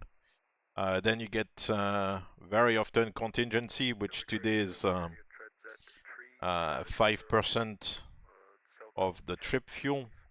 So basically, yeah, just 5% of the 52.8, that's 2.7. Then the fuel to go to the alternate. The fuel to go to the alternate is from the moment you go around at your destination, climb, go to a predetermined cruise level, and yeah, and then descend again, approach, landing at your alternate.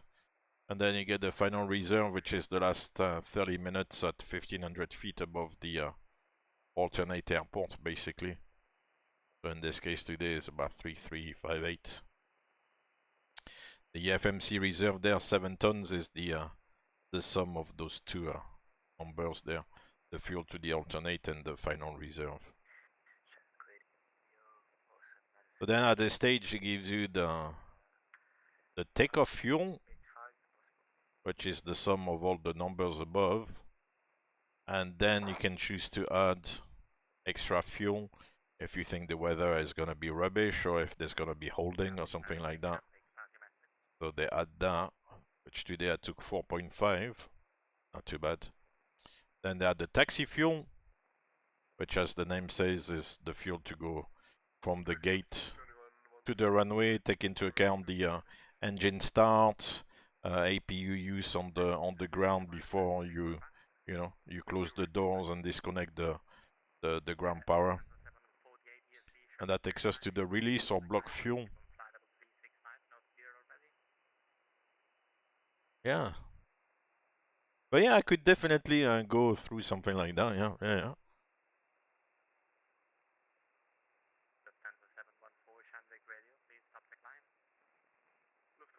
Yeah, the Concorde on an event like this will be difficult. They would maybe need to take it on a different route and then manage to fit in the deceleration somehow. It will be difficult. Oh, Simfan, you didn't bring enough fuel.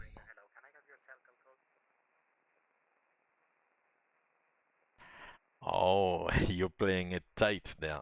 This should be alright. In these events, they do recommend, to take a little bit of fuel because you never know how much traffic you're gonna get.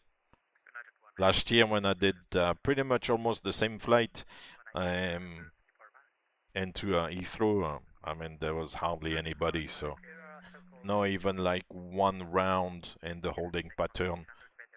It was straight onto the approach, so cross the land. Which one I did? Oh yeah, going into Tehran also. Maybe into Doha it was busy, but into Tehran there was hardly anybody. Well, there was maybe 4 or 5 aircraft on the approach at the same time, which they could easily manage.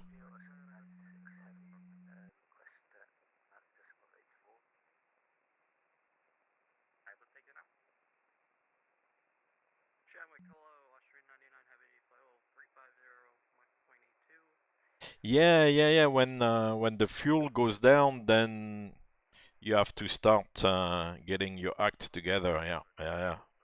And it's not pleasant. Good evening, Austrian 90 Heavy, flight 330, about 3 miles from 5130 north. Because you've got the pressure of the safety of the aircraft, the pressure of the company as well. Oh, why did you end up in this situation? And but I mean, if you follow the normal steps or the steps you're supposed to, the procedure for the fuel management, then there's so much like authorities or the company can say. I mean, if you get to destination, you're just on the normal fuel, you go around.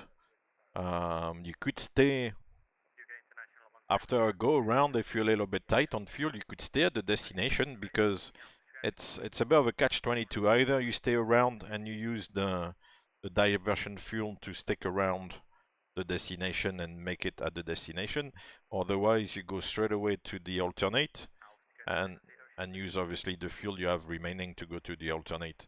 But it's a little bit the same because unless the situation at the destination is really bad in terms of traffic or weather, then you may as well stay at the destination because why would you go elsewhere when you've got an airport right there? See what I mean? But then that's the decision of the captain, you know, on the day to say, well, we can stay where we are, or otherwise we can go to the alternate.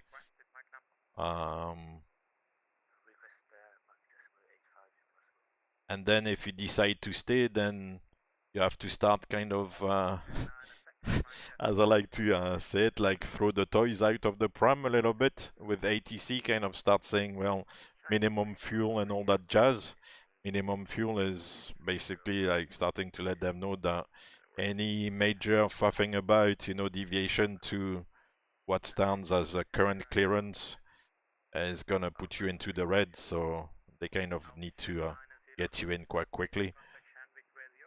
And then if they don't really react to that, or if there's any other difficulties, then mayday fuel. Yeah. And mayday fuel, you still have 30 minutes to go, you know? But if you get down to mayday fuel, not nice. I think I've said that story before here, like, I was in the simulator, but the guy who was playing around, you know, the instructor, and then I could see that coming, you know, because... And with just above the final reserve fuel, and he goes, "Oh, go around." Okay, so on if the final reserve was 3.3, it makes you go around at 3.5, so you go basically into the final reserve. So you go around, you try to come back quickly. Ah, no, the airport is closed now, blah, blah, blah, you need to divert. So it sends you to the alternate, and land at the alternate from going around at like 3.6 or 3.5, land at the alternate with like 2.2 or 2.1.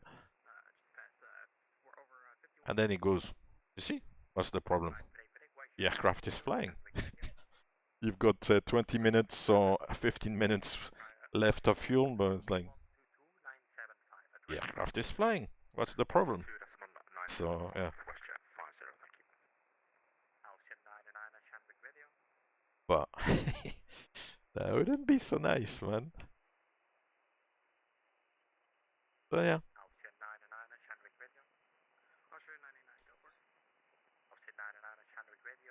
And a lot of those major international airports, there's like 2 or 3 runways, so if one runway gets blocked, then you can use the other runways, even though in normal time they are only used for takeoff or something. You know that most of the airports have like takeoff runway, landing runway, you know, it's... But then in an emergency situation, these can get out of the window, those patterns. And if you have an international airport with like 2 or 3 runways, and then the alternate is only with 1 runway, and you need to fly, I don't know, for 20 minutes or something to the other place, what do you do? Do you stick around, use the alternate fuel to stick around and try to make it on one of the 3 runways? Or do you go to another airport with only 1 runway, which could theoretically, you know, get closed? And then if the other runway gets closed when you divert to the alternate, then what do? You don't have the fuel anymore. So yeah.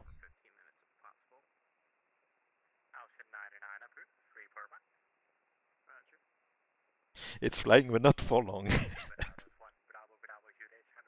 Exactly.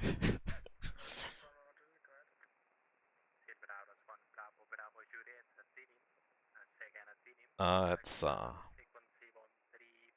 in these situations, I think you have to be proactive and maybe be conservative. Sometimes as well, I feel that it's easy to try to accommodate, you know, oh yeah, we're gonna wait a little bit longer, we're gonna hold a little bit longer, we're gonna try to, you know, to help ATC, we're gonna try to help the company and everything. And the further you push yourself into a corner, and then you know, you get into these situations where then you pushed yourself into a corner, and then you're tight in fuel and things like that. So it's a little bit part of, you know, your taste to risk and things like that. You know, some people are more willing to take risks than others, but yeah. Sorry, I've got the full 50 minutes of the responsible version. Option 96 approved. Be back before 10 minutes before Somax. Okay, you got a little bit of a hang up with VPilot, but I'm glad you managed to restart it. That's good. That's good. Because technology is one of the things, you know, we have to take into account here. That's and it's not something we can always control, unfortunately. When you've got those whimsical events, fingers crossed, touch wood, it's gonna keep holding strong until we get to London.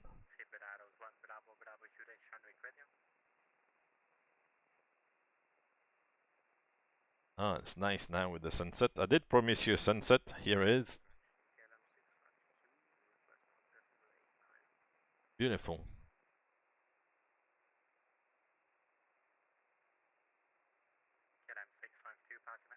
It just kept out a look through the windscreen. Nice.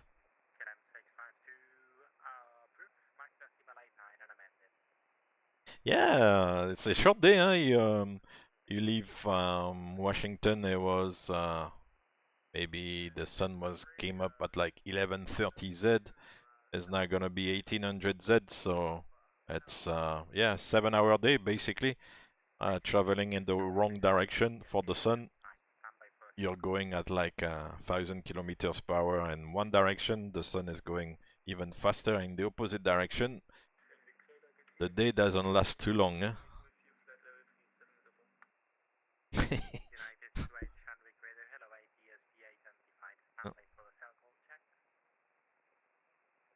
No, it's not too bad. It goes quick at the end of the day. It goes quick. I got an hour and 25 minutes to go, maybe. That's good. Almost there.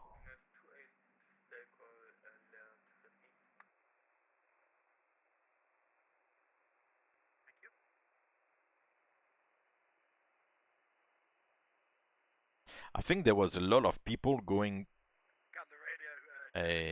to Amsterdam as well, and a lot of people departing from Atlanta. I mean, Atlanta is such a big airport as well. They can accommodate a lot of traffic.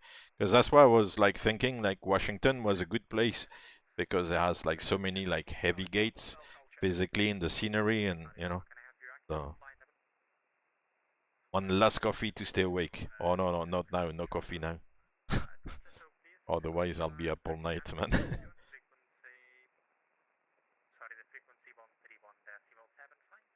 Yeah, they would have been. Actually, I hesitated a long time with Amsterdam. And it's a shame because actually I've got the Amsterdam scenery as well now. But when I made the choice, I was a little bit unsure. So I hesitated, and I thought I'll go to London. But I was going to go to Amsterdam. I like to fly into Amsterdam, so Amsterdam is nice.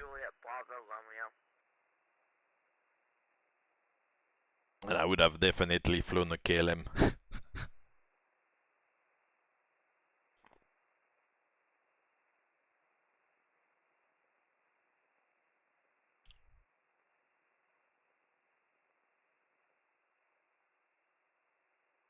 I'll actually maybe do a flight to Amsterdam on stream soon as well.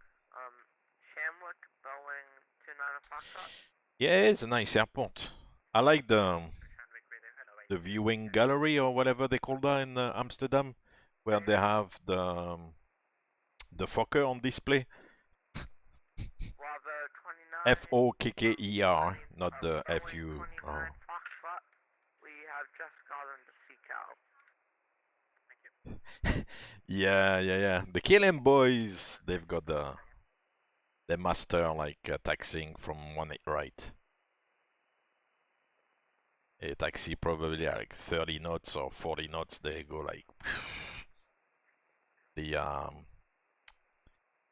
foreign airlines. They're a little bit unsure. They taxi slowly, but the KLM boys, they do it like every day. So boys and girls, they do it every day. So they are used to it. They are 18 right. Cross runway 18 center, go in that direction. Is it Bravo and Alpha? Alpha is it? I can't remember what the direction is, but it's clockwork or anti-clockwork. They do it like. But it's true, it's such a long taxi, man. 10 minutes to step away. I'm not really sure why they make that runway the main landing runway when it's, you know, that configuration.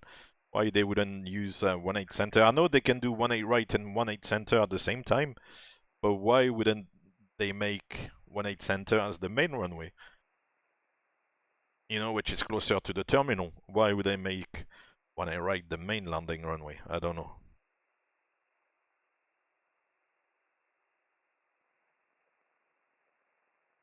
Because if 18 right is on landing, then usually they would have 24 and 18 left for takeoff.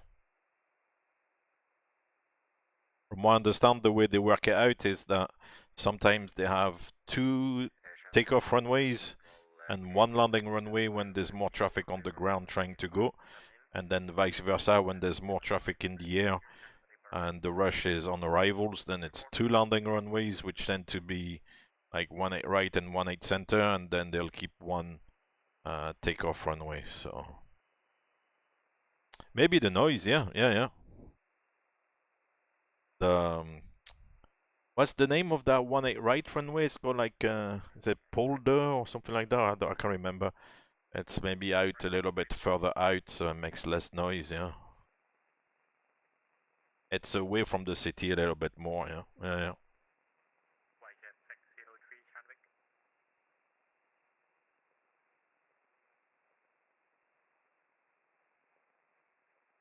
The polder ban, that's it. Thank you guys, the polder ban. Which I believe has quite a few good spotting areas around that runway. You can stop, and there's a couple of areas where you can stop and take photos. Oh, Simfan, thank you very much for the friend request on Volanta. And it's done. Fantastic. A huge amount of traffic there. Oh, here you are. You didn't tell me beforehand you were taking part. You should have told us. From Washington as well. Oh, to Lisbon. Nice. That's a nice flight. That was also an option because actually, distance-wise, Washington to Lisbon or Washington to London is like 50-50.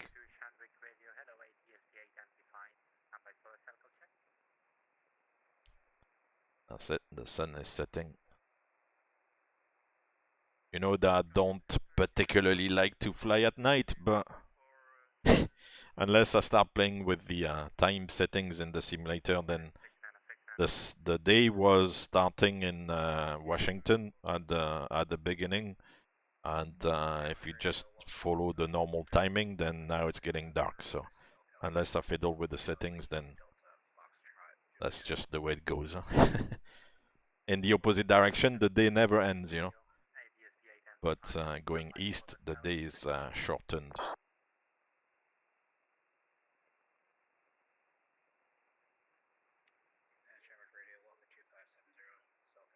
So, and the cruise, when it's dark, then you have the Stormlight. Radio KLM 1901. Yeah, looks a little bit golden, but... KLM 1901 Shandong Radio. Oh! Jeez, Doggle. Can I have your requested flight level? Doggle is coming up. Flight level 360, KLM 1901. And we've got a headwind. We're going to say flight level 360, and ATSB identified. Stand by for the circle check. He's gonna hand us over to Shannon now. Shannon? 33, Shannon? Look out, KLM 1901. Hold request, stand by a minute. We'll get back to you. Which will be nice, actually. West Shandong Radio. I like Ireland. I was in Dublin recently, enjoyed it. It was nice. It's quite a vibrant city. Frequency 134.75. On Limerick, contact Shannon on 1. Yeah, VFR at night is not in a single engine piston aircraft, not like just with one engine.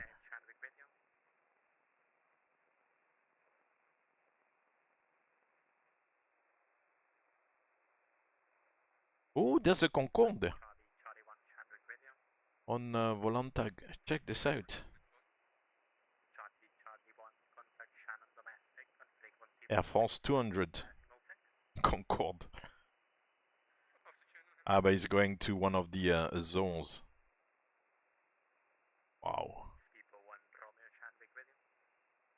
You go, Selco, my friend. Pass your message, Speedbird 1 Romeo.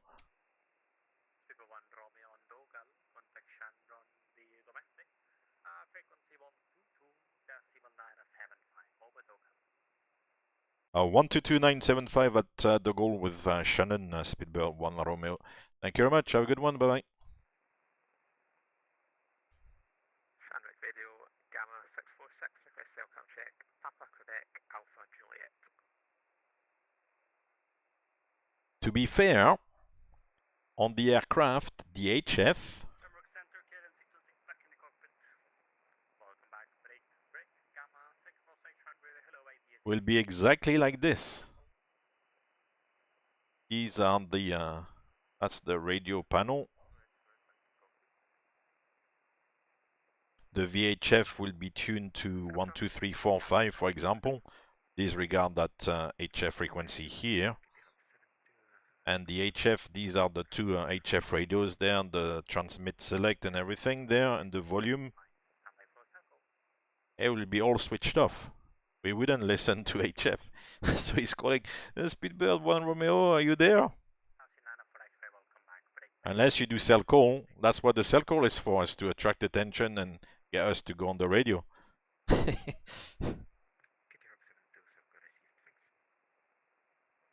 Yeah. I got the wrong end of the stick today, or the wrong end of the wind. Yeah. That's... As we said, the tracks are not optimized, either in terms of distance or wind, so... They try so much to, you know, increase the capacity of the airspace. There's so much they can fit in. So 975. Oh, it's a different background sound now. See? Protect your ears just in case. Shannon, good evening. Speedbird 1 Romeo, flight level 350.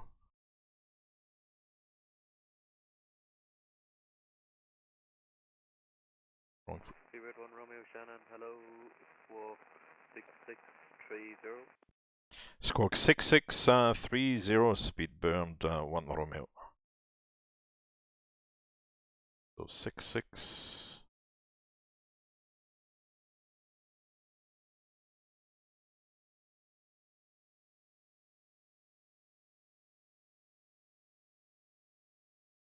Six 6630.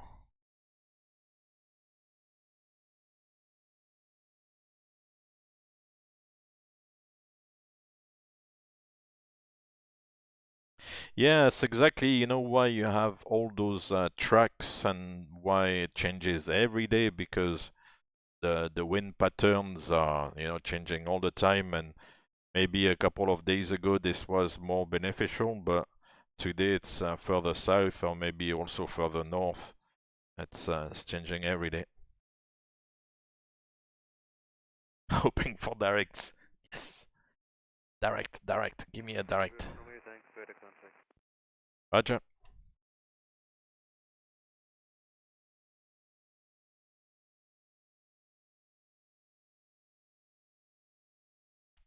I find actually the controller is not that much louder than the Shanway controller, so I'm not really sure what's going on.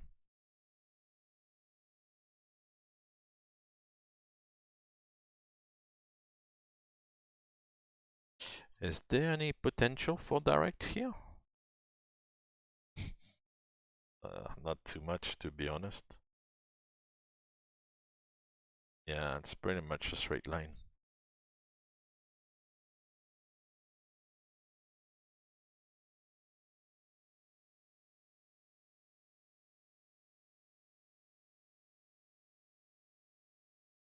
And it is quiet on this frequency.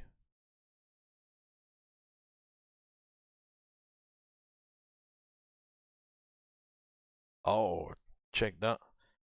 Just half of the sun. Lufthansa 4 Delta Kilo, contact Shannon 131.15. You get the static is simulating VHF where you're just on the range. Kilo, have a nice day. You're just on the range of VHF, so it's a little bit crackling and stuff. It's nice.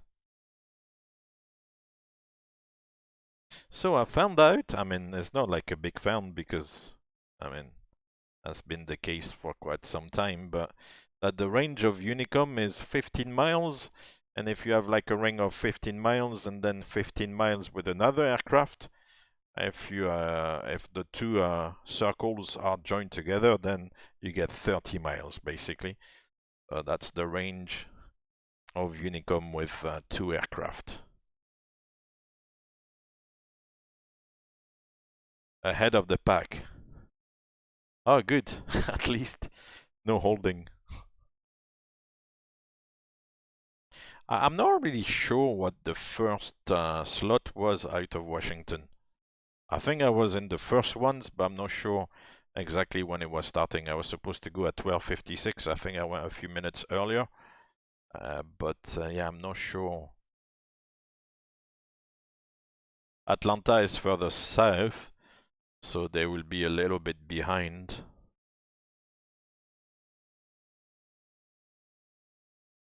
That's it. That's the end of Saturday there. The sun is setting. I'm a lonesome cowboy. Actually, we're heading east, so it's not going west with the sunset. I'm not a cowboy.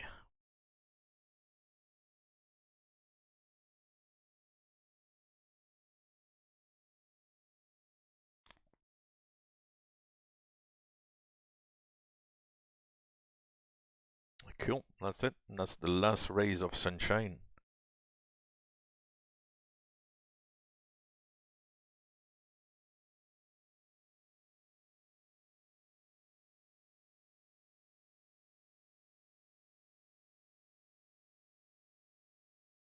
Did I post the in-flight entertainment? Oh yeah, I had.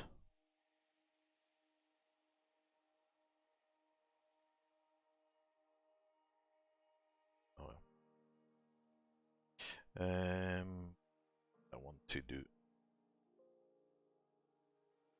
because we have to think about.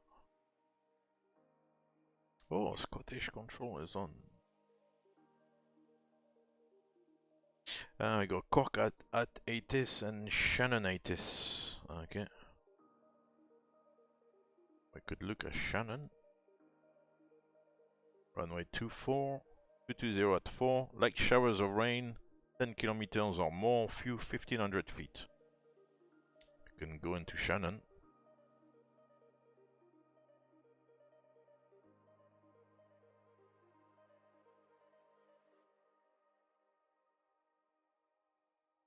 Shannon, Speedbird 1 Romeo.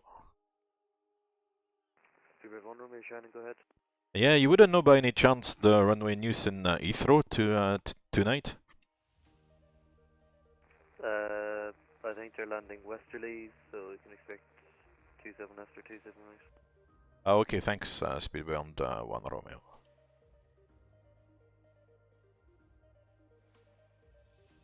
Yeah. So, remember the Control, good evening, United 907. runway alternation system thingy? United 907, Shannon, hello, confirm your squawk. The controllers may be a little bit loud now. 0516 No? United 907, thanks. How does it sound for you? Is it a little bit loud for you now? When the controller speaks, once you get in range of the VHF, then it's getting louder. Oh, 27 right now. Oh, so we are on week 2 of the alternation then.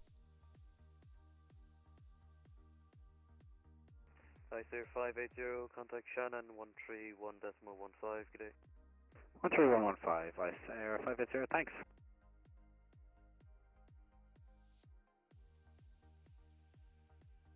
So, if it is 27 right, then we'll set 27 right. I don't think it's gonna change, now. We passed the... I think on VATSIM they like to implement the real-world alternation scheme.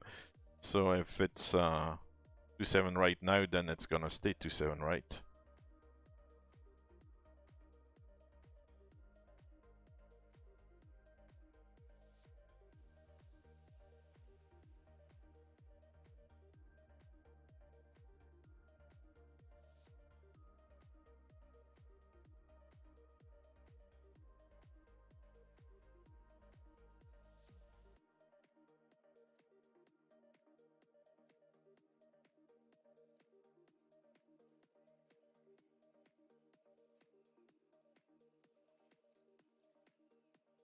Oh, because of the event, they'll put both. Ah, yeah, that makes sense.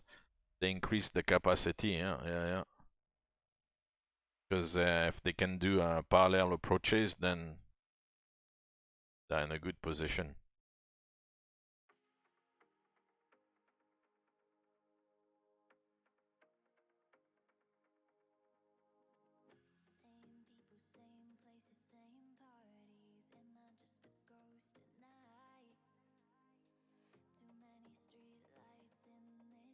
I should start getting in range of the ATSs soon. Yeah, I'll wait a little bit more.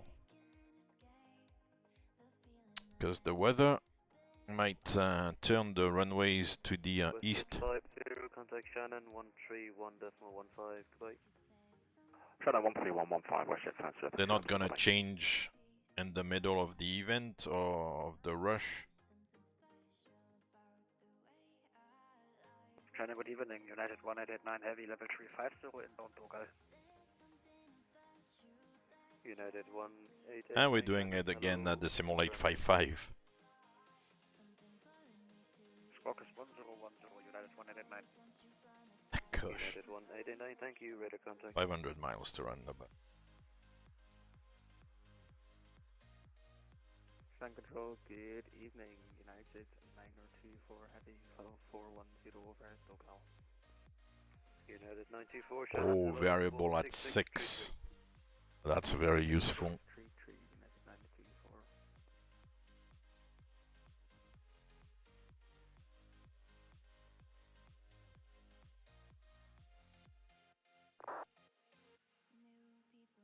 United 94, thank you, radar contact.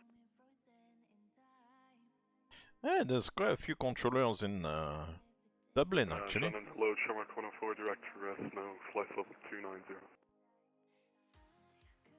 Shamrock 104, Shannon, hello, squawk 6600. 6600, Shamrock 104. Oh yeah, London City, remember that one? Oh, that was a classic. Shamrock 104, thank you, radar contact. Trying to land that 737 in London City. Oh gosh. United 1889, confirm flight It's level like 200, this, there's a like GIF or emote where the guy goes... Oh man. United 1889, our flight level is 350. Roger, confirm you're on standard pressure. Yeah, we are standard pressure. Yeah, with this wind, it's Seems to be a little bit In a place like London City, you'll try to take advantage of, you know, as much as possible of the wind. So if you go even 2 or 3 knots on the nose, you'll take those 2 or 3 knots.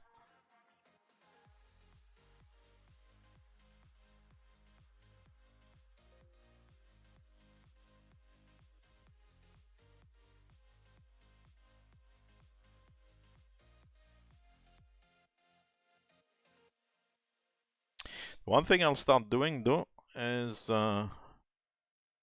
pick up my arrival charts and stuff. So we shall go to London.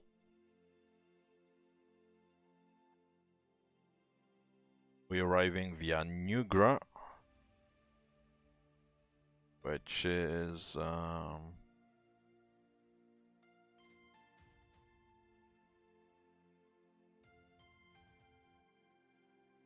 where's the Newgra arrival? Show overview.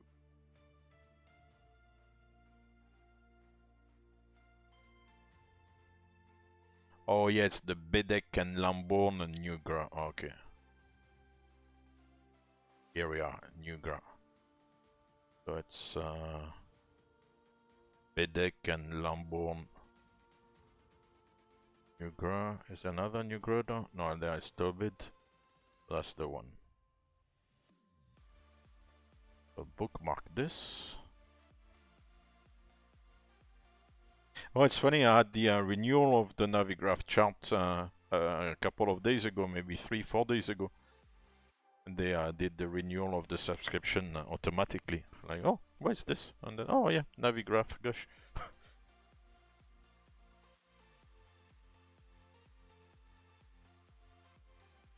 Yeah, the controller, I was wondering a little bit, 2737 heading for London City. Are these guys reasonable? Yeah, it's going to the Bovingdon Hold. Gosh. So that's the arrival.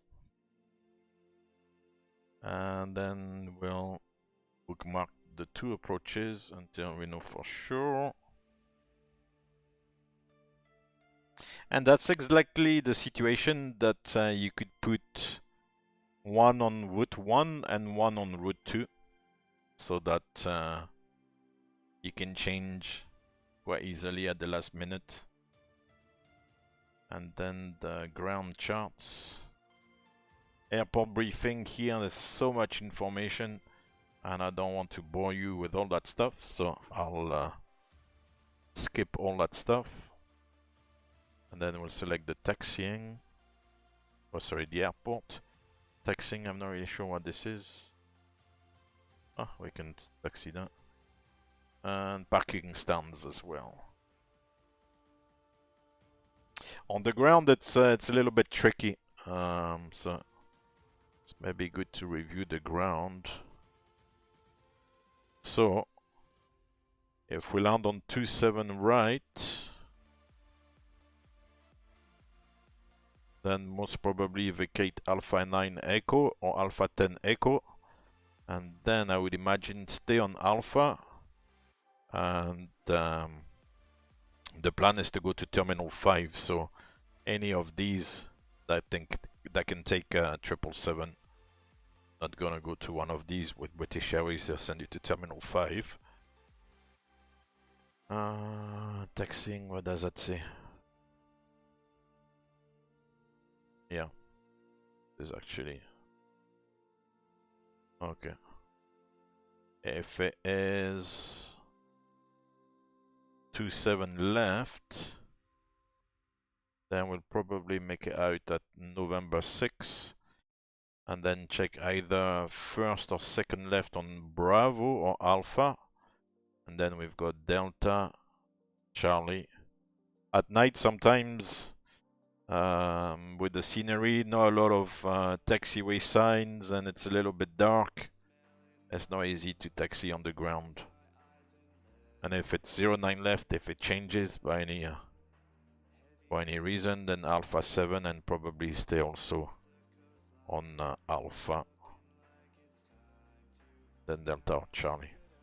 Shannon Control, good evening, So Condor keep that in mind. 245 Heavy, level 370 inbound air.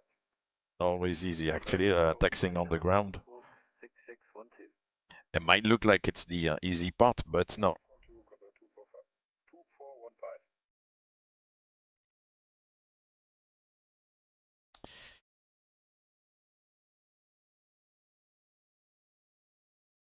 2415. Okay, cool. So let's do what I was talking about earlier on with the route 1 and route 2. We'll put 27 left on route 1. Contact Shannon 131.15. Bye-bye. Could you say again the frequency, please? You were breaking up for Speedburn 1 Romeo. Speedbird 1 Romeo, contact Shannon 131.15. 13115, thanks, Speedburn 1 Romeo. Bye-bye. Good luck. 13115.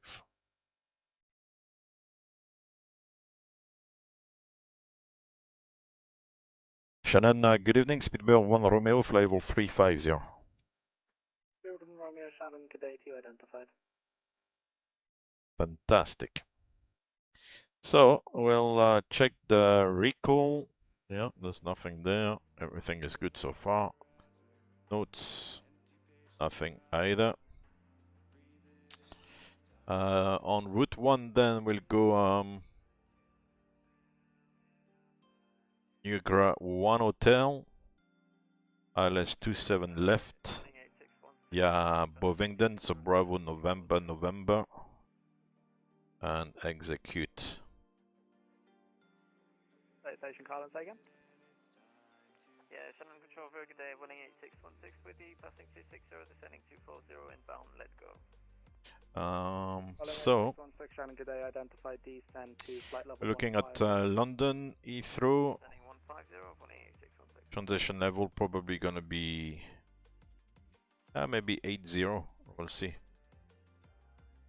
Under routing, vectoring, okay, 250 below flight level 100. Niagara 1 Hotel, decent planning. So flight level 200 by Tobit, flight level 150 by Sopit, flight level 70 by Bovingdon. Actual decent clearance will be as directed, of course. So, we start at Niagara. So Niagara is here. And we go to Tobit, flight level 200, yeah. Then to Sopit, flight level 150. I need to go back to VNAV, forecast, and set the transition. Yeah, let's say set 70, I'm not sure. We'll see with the ATIS. KLM transport established. So flight level 150, then at Westcott, there's no restrictions. And then Bovingdon 22070. Bovingdon 22070. Okay. Thank you. I say 580, contact Shannon 134.275. So that's the end of the arrival. From Bovingdon, probably radar vectors for the ILS 27s. I say 580, contact Shannon 134. So the left runway. 134.275. Ah, we don't have the initial bit. Banu, the initial bit here doesn't really matter. Control, hello, United 907 with you, follow 290. 907, Shannon low identified. What matters is from here, from the CI 27 left. The CI 27 left is somewhere here. And we have the FI 27 left, which is at 7.5 miles. So yeah, about 8 miles and then to the runway. Shamrock Delta Charlie, I sent the Oceanic clearance about 10 minutes ago. I didn't get that back yet. Yeah, I don't think. And then in case of a missed approach, for the Oceanic crossing, I will need you at 280 before. there will be 147 track. 3000. Okay, that's good. Alright, well, I'm ready for descent now. Cool. Shamrock Delta Charlie. Delta Charlie, thanks. Descend flight level 280. So that is set. Minima, we're looking at 280.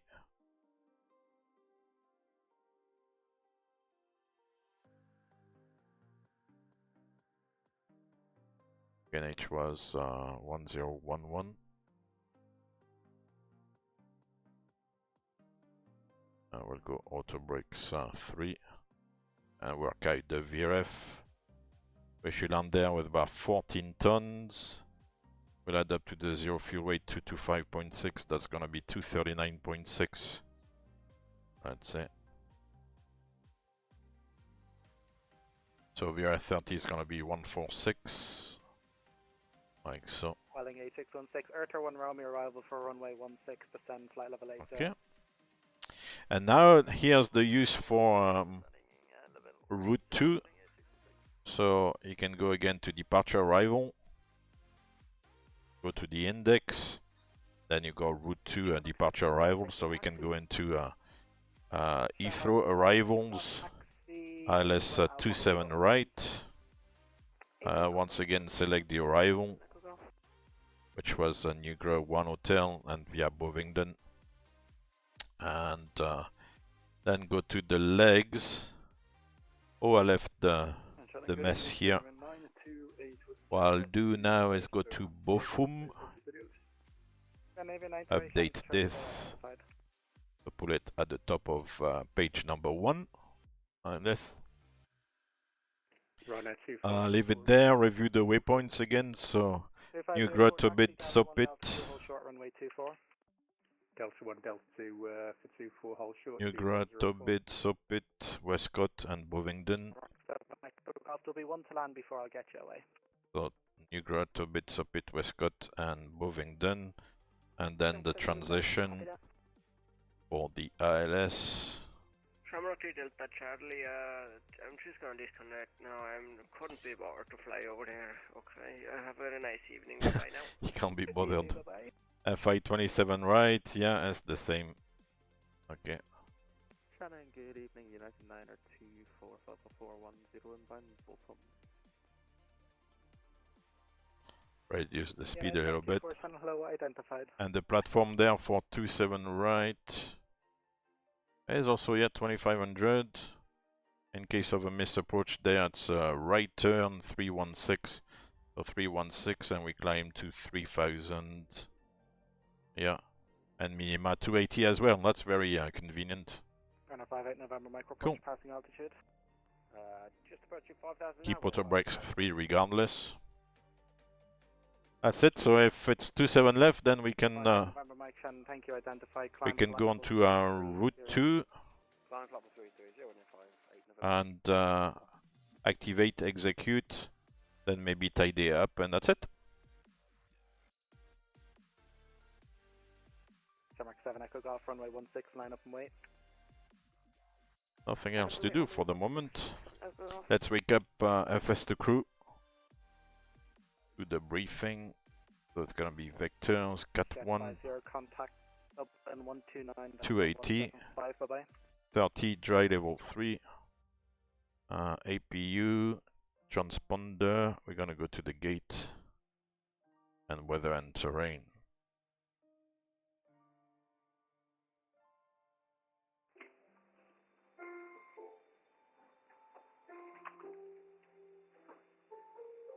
Descent checklist.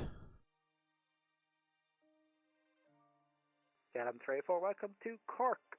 Backtrack, runway 16. Welcome to Cork. The guy who's playing the piano. Ding, Bravo, ding. stand 16.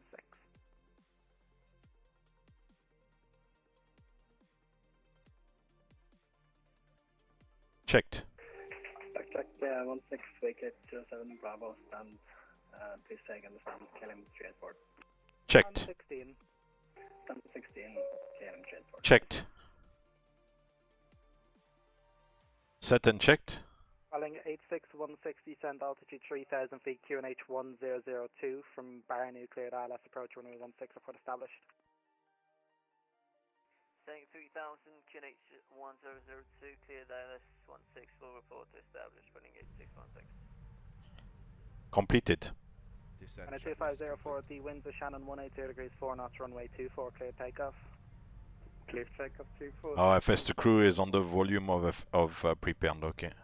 Yeah, because I'd muted the simulator and it's 129.1. It's going along with the simulator, so that's fine. Yeah, give me a fright. I was like, oh, what's going on with FS2 crew? Gosh.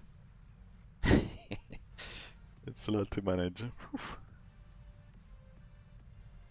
Cool, we're sorted out. So all we need to find out is the runway on arrival.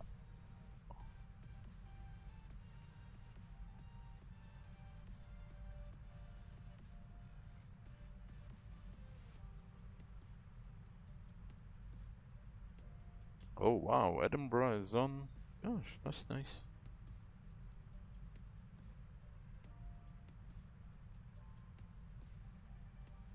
That's it. Shannon, Dublin, Belfast. Almost there.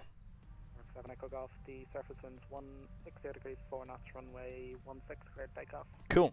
Well, thank you very much for joining me today, guys. I really appreciate it. I know it's a long flight, and to kind of stick around, but it's a big thing for me as well to kind of sit here for all this time. So I do appreciate that. You appreciate it. That's good.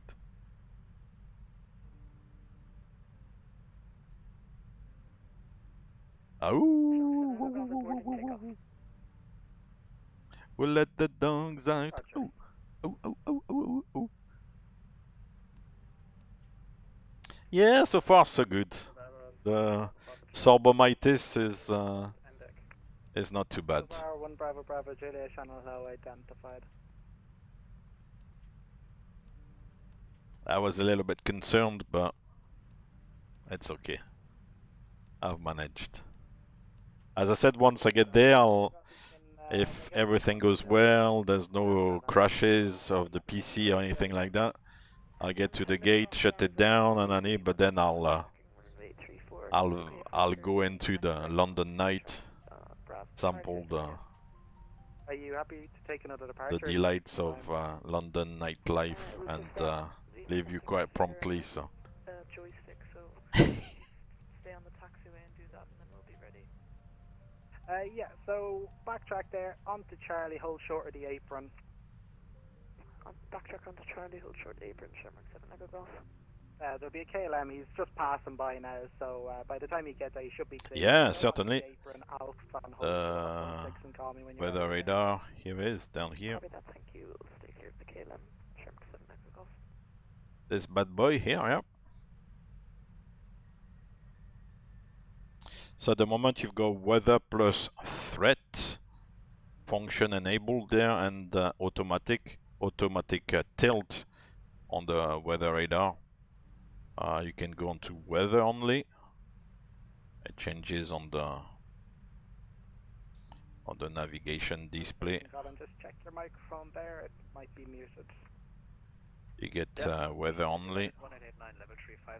And then if you remove the automatic function for the tilt, then you can play with the tilt +1, +2, +3, and change the tilt.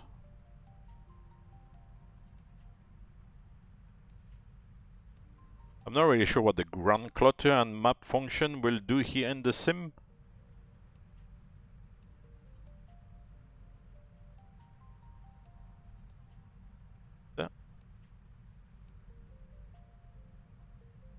Yeah, there is a map mode, but yeah, we don't really use it. It's gonna try, I think, to depict a little bit if there's any if you're approaching like an island or something and there's a coastline, it'll try to depict, you know, the coastline and then the land in contrast to the water. But if you're flying over like a continent over a landmass, then what map is it going to do, if you see what I mean? I mean, it's just land, so I think it will differentiate with land and water, if I'm not mistaken. But yeah, it's not gonna do much more. It's not Google Earth. But no, we don't really use it. And ground clutter, we don't really use it. With the automatic function, it's good because it adjusts, you know, the tilt, and then it looks You know, at a distance, they might think initially, oh, this is weather, but then they kind of, you know, reassess, and then it knows if it's weather or not. So the automatic function is good. I like to back it up from time to time with the manual tilt, but generally, when flying along with the automatic function, it's nice because it doesn't show you stuff you don't really want to see. It's good. Because on the 737, for example, at the time it was like a manual tilt. There was no auto function, so you always had to play with the radar and stuff. And sometimes there was a lot of ground return, because when you fly along like this at 35,000 feet with the manual tilt, you need to have the tilt not at -3, but maybe between -2 and -1. And so you see the weather maybe 80 miles ahead. Anything that shows around the 80-mile mark here will be maybe weather to avoid. But it will show you a lot of ground clutter, a lot of ground returns beyond like 100, 120 miles. So there will be a lot of red and shit, like, you know, on the display there. As with the auto function, I find it's very clean. It kind of cleans up the display, which is nice. Yeah, pass your message, Speedbird 1 Romeo. Speedbird 1 Romeo for crossing traffic in about 10 minutes time, descend flight level 330. Descend flight level 330, Speedbird 1 Romeo. The company is not gonna be happy with the fuel.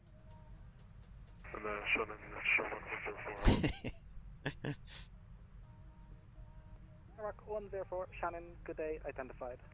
It's okay, we're almost there anyway.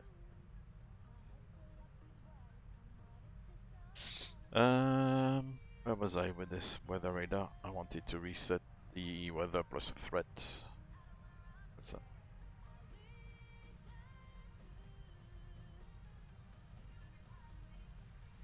So yeah, so mainly use the automatic function on this aircraft, of course. And different aircraft have different weather radars.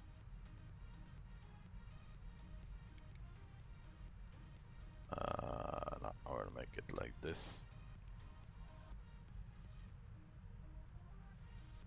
Theoretical speed.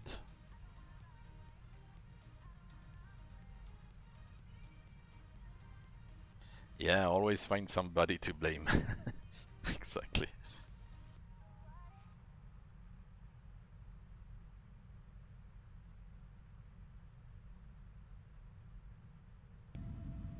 Yeah, now outside is... With a full moon, you know how bright a full moon can be. But the moon is... Where's the moon? Can't even find the moon. Oh, that's like... That looks like Northern Lights almost. That's a funny thing in the sky there. I don't even know where the moon is. The moon might be in bed as well. No, don't know.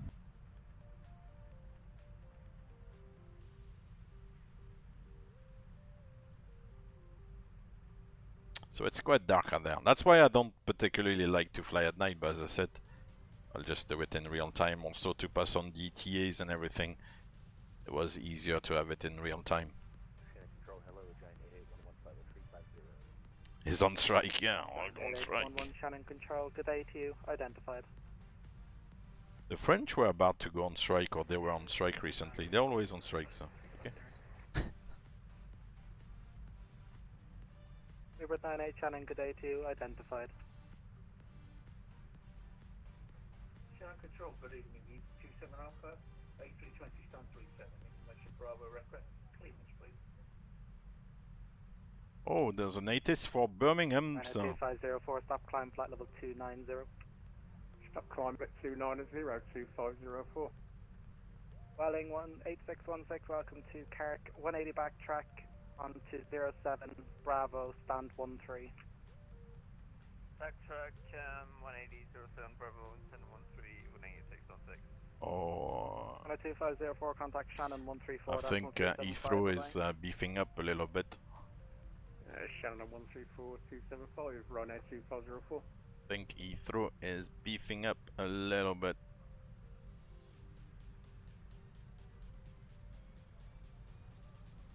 There's a few coming in and EV27 Alpha, low cleared to destination, Oscar 3 Bravo, departure runway 24, stop climb I'm 5,000 coming in from feet, the squawk top 6655. somewhere.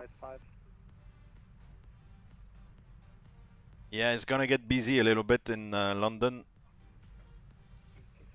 It's definitely gonna pick up a little bit. Nice. 655. Can you repeat the departure, please?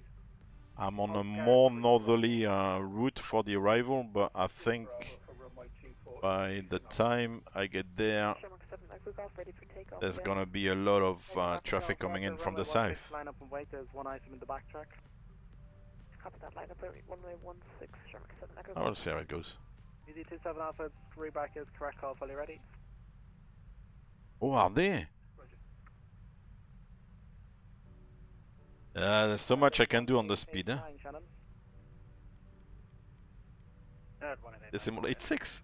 Can you just confirm your flight level is 350 because your mode Charlie shown 342? Decimal 86, come on. Yeah, we are flying 35, so... This is the only place where I can do decimal 86. I've got to enjoy it. There seems to be a little bit buggy with the X-Pilot. Shannon, roger. Oh, what am I doing? Gosh, getting tired now.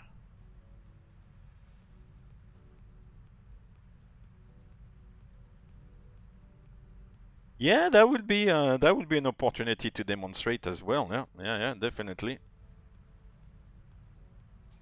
We've got this beautiful hold function in the FMC. You see at the bottom it says hold at, and then you've got those 5 boxes at the bottom here. So if they say hold at Bovingdon, then pick Bovingdon, set it here. It's gonna give you the details of the holding, so then you need to look at the chart, see what the direction of the holding is, enter the information, and execute. At 924 for restrictions into Heathrow, I'll need your flight level 330 at Botham. Report ready for descent. Roger, ready to descent now at 924. At 924, Shannon, thanks, descend flight level 330. Time flight level 330, United 924. Shannon Control, good evening, Condor 2415 Heavy, flight level 370, inbound Grefno, TPDSC.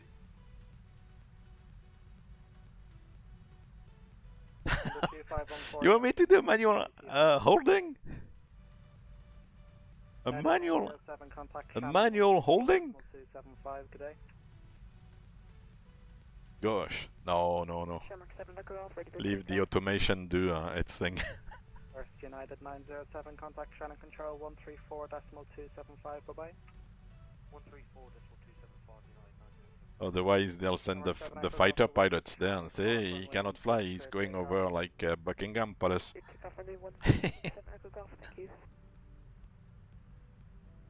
Yeah.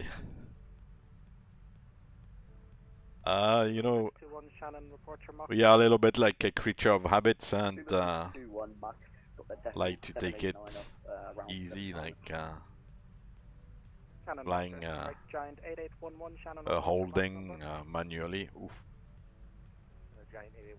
At least this holding pattern has a radio navigation backup, I think, because it's based on the VOR.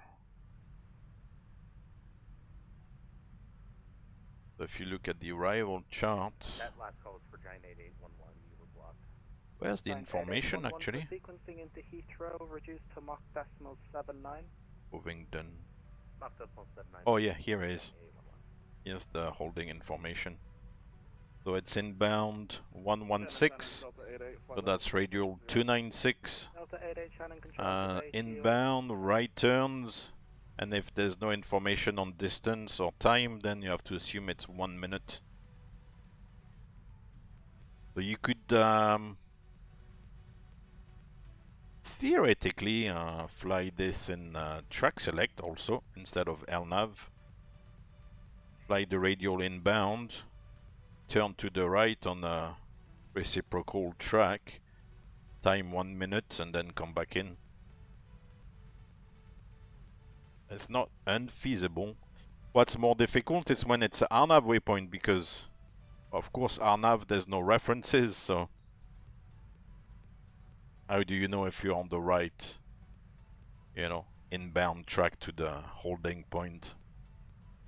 North 7 Echo Golf, report your passing altitude.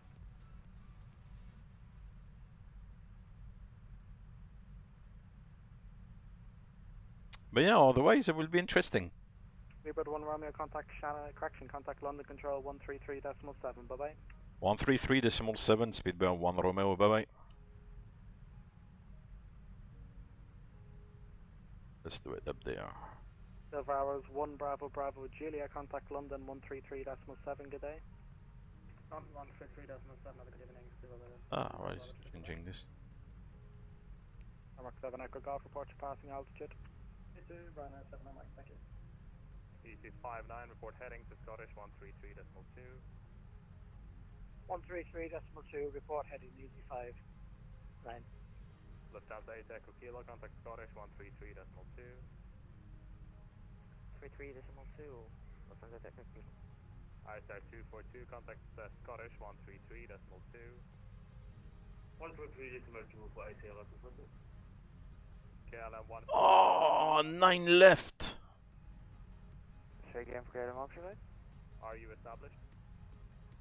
9 left. I knew it. Thank you, contact. Ah, bloody blood. Gonna have to reset everything. 9 left. 583, climb flight level 370. Climb flight level 370, mention Airways 583, thank you. London, good evening, speedbound 1 Romeo, flight level 330.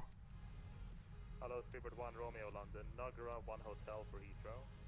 Niagara 1 Hotel for Heathrow, speedbound 1 Romeo.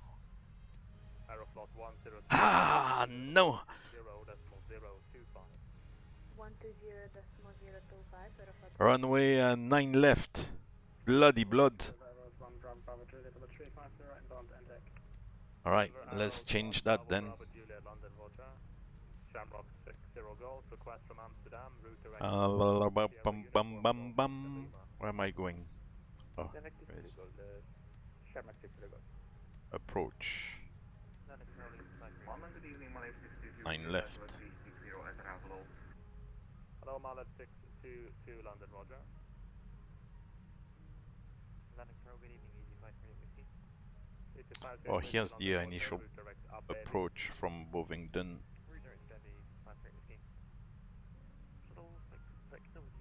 Okay, so let's start from the start again. The star is actually the same, same sequence of waypoints. Niagara, Tobit, Sopit, Westcott, and Bovingdon. Okay, so that's the same. 27 Star Choice, square to arm, the 5 Ocean away, bye. Niagara 1 Hotel. Okay. And then if we go ILS 9 left, we have Bovingdon. Shamrock 60 Golf, contact Amsterdam 125.750, bye-bye. Amsterdam 125.750, goodbye, just on the correction, Shamrock 60 Golf. Shamrock 60 Golf, sorry, before you go, descend. After Bovingdon, yeah, we go 178 to 5 miles, yeah. We'll be back in just 1 minute. Then 265. Yeah, to Lambourne 34. Yeah. Then turn to the south, Goodwood 3500. And then the CI 9 left, where I will reduce the speed.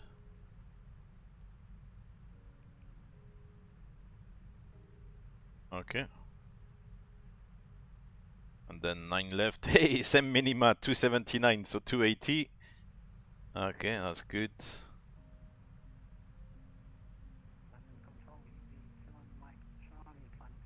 FF09 left, yeah, at 8 miles to the runway, 3 degrees, yeah, and in case of a missed approach, 036 to 3000 feet is in there. It's actually not too bad. VRF, minima, everything else is the same. Happy days. It's not too bad actually. Set, done. Hello, 821 Mike Charlie. Visit 1 Golf for Gatwick. This is 1 Golf arrival, VH21 Mike Charlie, thanks. Come on, give us a shortcut.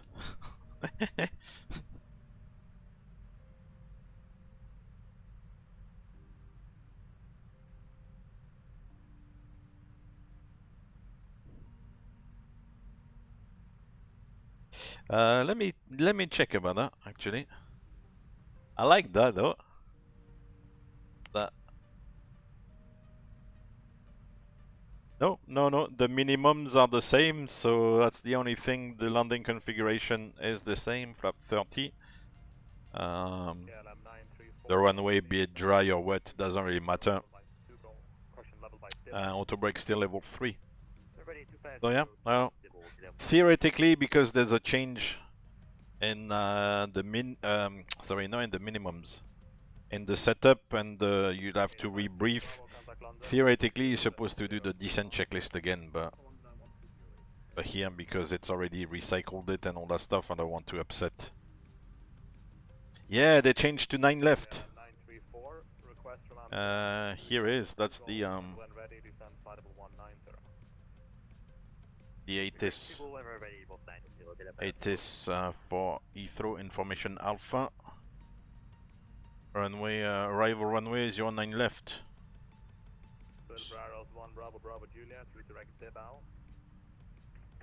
Transition level 75. Wind 150 at 6. That was forecast earlier. Then they changed it, but 15 degrees, no bad.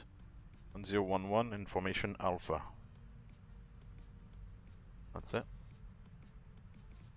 Thunder Control, good evening, United 902. So, transition level 75, we can go in here, forecast, and change it to 75.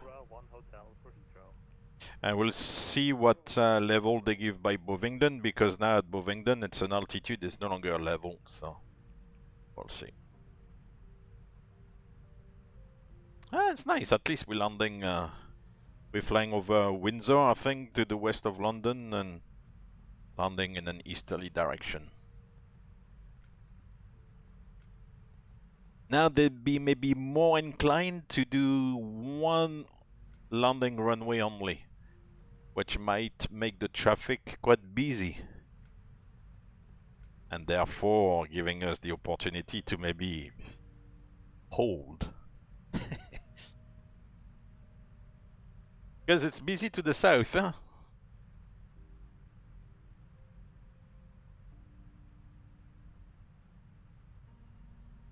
There's now quite a few arrivals. That's me up here, like approaching Liverpool. But there's a few arrivals. There might be other traffic as well, but might be busy a little bit.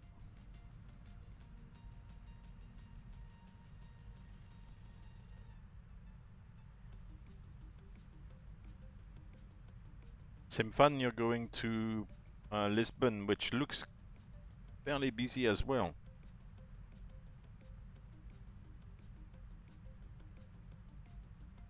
It's nice. It's so busy, man.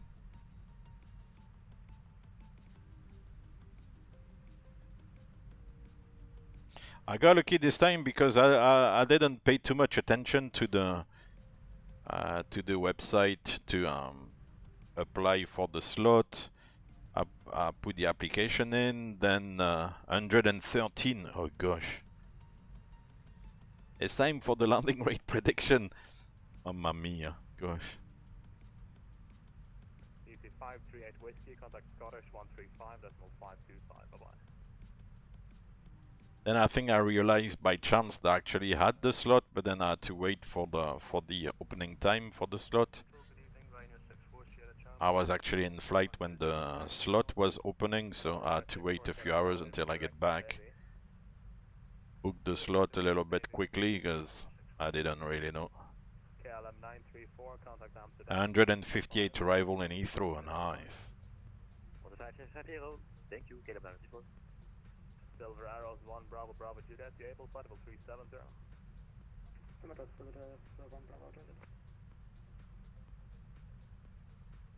Sorry, I had someone step on you. Was that a yes or a no?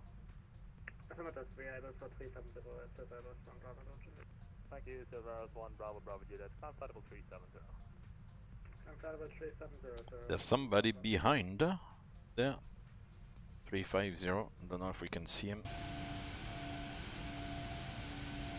Oh yeah, there is. Bravo Bravo Juliet. 737. 7 miles behind.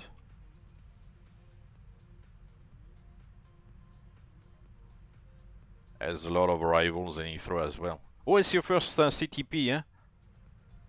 You've flown a couple on IVO and do a lot of online flying, but yeah, it's a great event. It's good. It is really nice.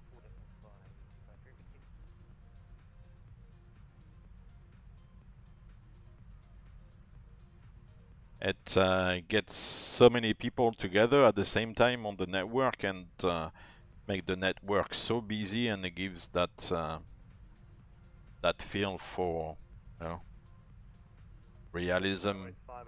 That's good. Contact 120.025, bye-bye, München Airways 583.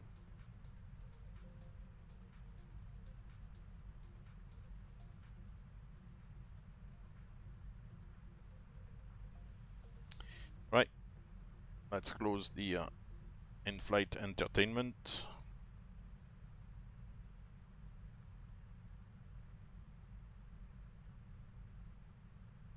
The Strato Cruise, yeah.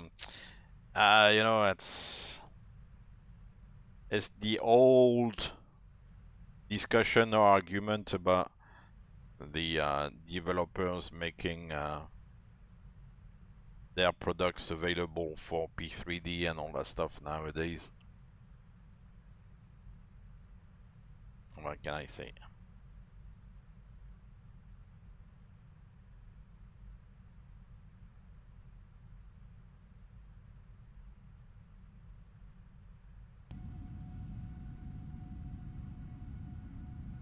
Which airport is this? This Liverpool? Oh, that's maybe Liverpool, under the cloud here. Liverpool. Yeah, at the mouth of the river, and that's Liverpool.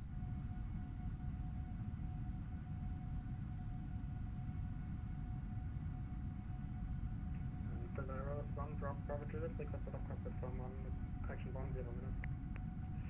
Bravo Bravo Juliet, that's received. Yeah, that's the lights of Liverpool Airport.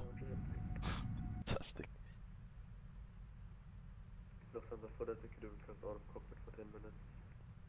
Lufthansa 4 Delta Kilo, if you can make it more like 5, that would be good. You need to change frequency in about 55 miles.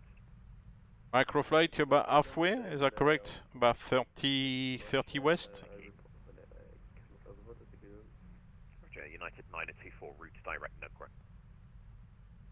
Direct Nugra, United 924.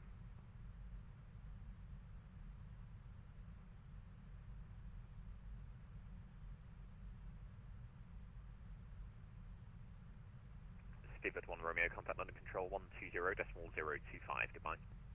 120.025, Speedbird 1 Romeo, bye bye. 120.025. Shuttle 660. London, good evening, Speedbird 1 Romeo, level 330. Speedbird 1 Romeo, London Control, hello. When ready, descend flight level 200. Expect flight level 150 at Soppit.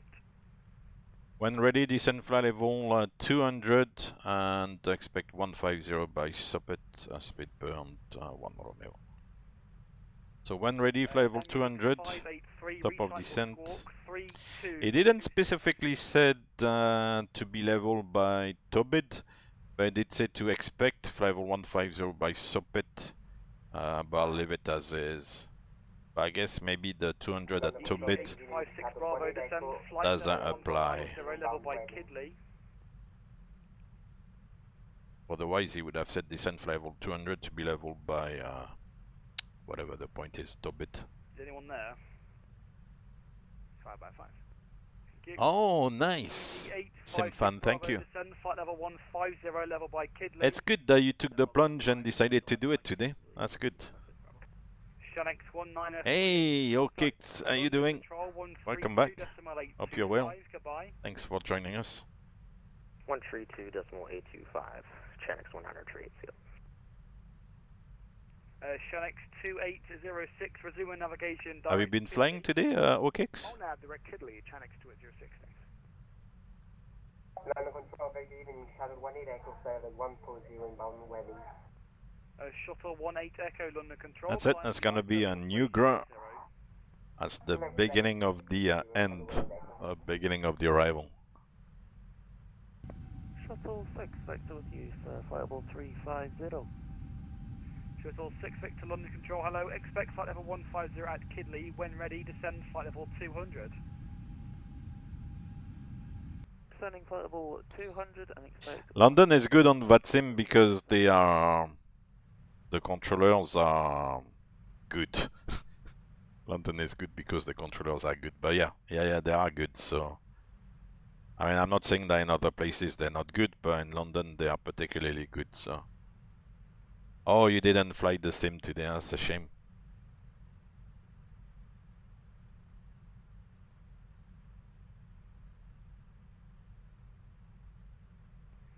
No worries, okay, because I know that, you know, with jobs and life in general, people can get busy now, it's, you know, it's fair enough. I appreciate you, you know, you come here today to say hi and stuff, that's good of you, thank you. Easy 903 Papa, contact London 133.7, goodbye.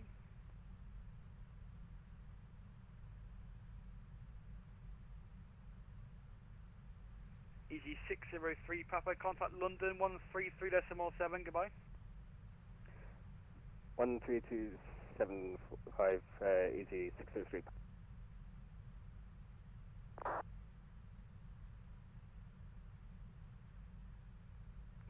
One 337, easy 603. And...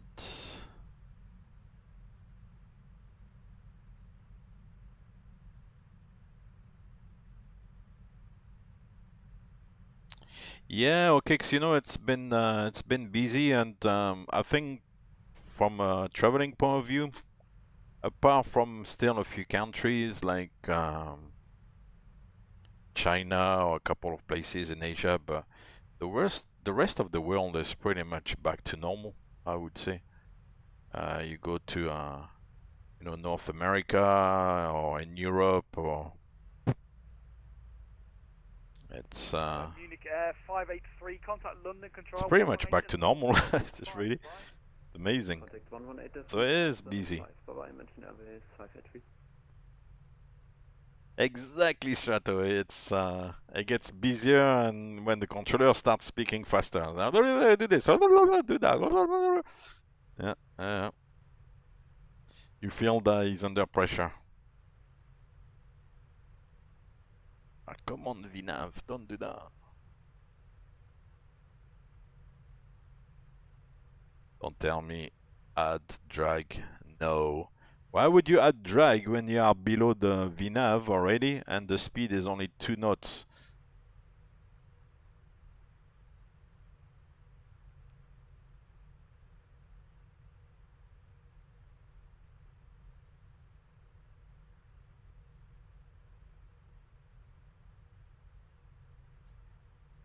Seatbelt sign on. Seatbelt signs coming on. Thank you.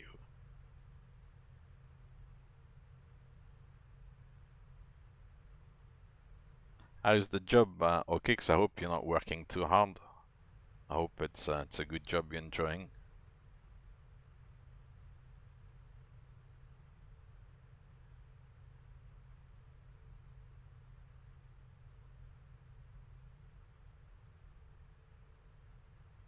It's okay. Welcome to the club. Losing some hair and stuff is good. It's good when you have a job that is interesting, otherwise it gets boring. That's great.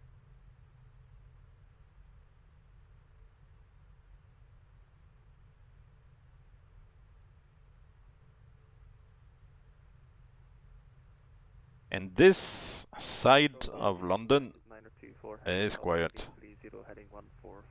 Once we get onto the approach, we'll see. 9024, London Control, good evening. Recycle Squawk 0531. Squawk 0531, United 9024. And it looks like there's also maybe in the area there some en route traffic, because this guy, for example, is going to Vienna.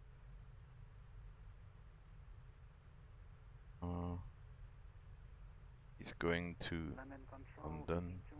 Charlie, heading 145, flight level 310. EG21 Mike Charlie, London Control. Hello, resume navigation direct Kidley. This is maybe not Navigation direct Kidley. VATSIM traffic from Boston. EG21 Mike Charlie, expect flight level 150 at Kidley. When ready, descend flight level 200. When ready, descend flight level 200 and expecting flight level 150 at Kidley, EG21 Mike Charlie. Oh no, the VRAM is good. Okay.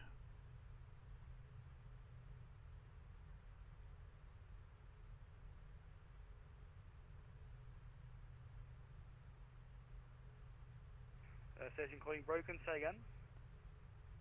Hello there, this is EG7 Alpha Lima, flight 160, inbound on the tower. EG7 Alpha Lima, London Control. Hello, climb flight level 200. Let's see. London is not a friendly place for frames in the Sims, so... Yep, climb flight level 207, Speedway 1 Romeo, descend flight level 150, level by Soppit. Descend flight level 150 to be leveled by Soppit, Speedbird 1 Romeo. 150, set to be leveled by Soppit.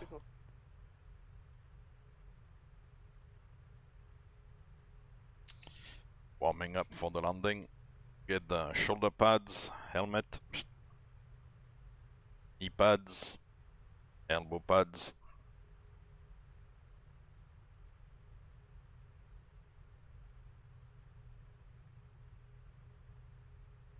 Okay, it's in the shipping industry. It's a very busy sector. It's making a lot of money and has a lot of work at the moment. There's still a bit of a backlog with all the shipping kind of lanes, or if you see what I mean.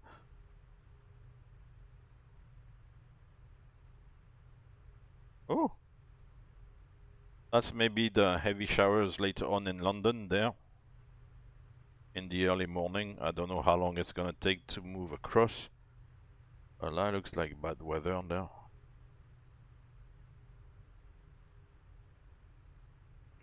EG7 Alpha Lima, climb flight level 310. Climb flight level 310, from that. There's gonna be such a big change in the leaderboard classification after this, because a few of you have stayed with me for a very long time. A few of you also have watched in the background, which I appreciate as well. So there's gonna be a huge change, 133.7. which is good. Roger 123.7, Because if people don't come up to watch, then you know. Speedbird 1 Romeo, contact London Control 119.775. Goodbye. 119.775, Speedbird 1 Romeo. Bye bye. Thank you.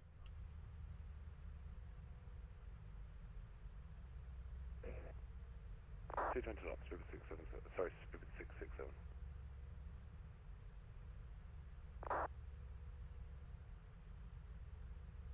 Approach good evening, Speedbird 1 Romeo, passing level 185, descending level 150, formation Alpha. Good 1 Romeo London Control, hello, descend flight level 900. Descend level 90, Speedbird 1 Romeo. It's not approach, it's still London Control, though.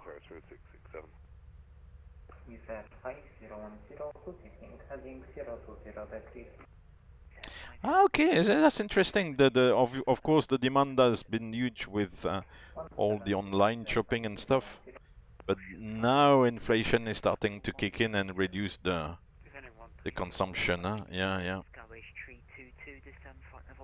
I don't know what's gonna happen because they say we need like a big financial crisis to stop the inflation. So. Is this what's gonna happen? Are we going to go to anyway, we'll see. Spirit 667, report your speed to Heathrow Direct 119, that's 1725. Ah, that's what I knew that 119 something was Heathrow frequency, but it's 119725. That's what the oh shit, how do I change? 725. That is London Heathrow. 5010, report your heading from the control 118.4755. FMC message, you're kidding me? With Air 5010, heading to London 118.4755. 118.475 with Air 1050, bye bye. Ocean 4 Mike Juliet, descend flight level 150, speed 220 knots. I'm surprised for the moment. I'm still zooming down at like 300 knots plus. He's given no speed reduction, no nothing. So it's maybe looking good. Oof. A little bit dark through the cloud there. Gosh. Hello, ED13 Kilo Charlie, 5000 Compton 4 Bravo. Okay. Dennis voice service are paying up. Reaching Westcott and then to Bovingdon. Kilo Charlie, London Control, Roger, climb now, flight level 80. Flight level 80, 13 Kilo Charlie. Ocean 5 Yankee Zulu, descend flight level 120.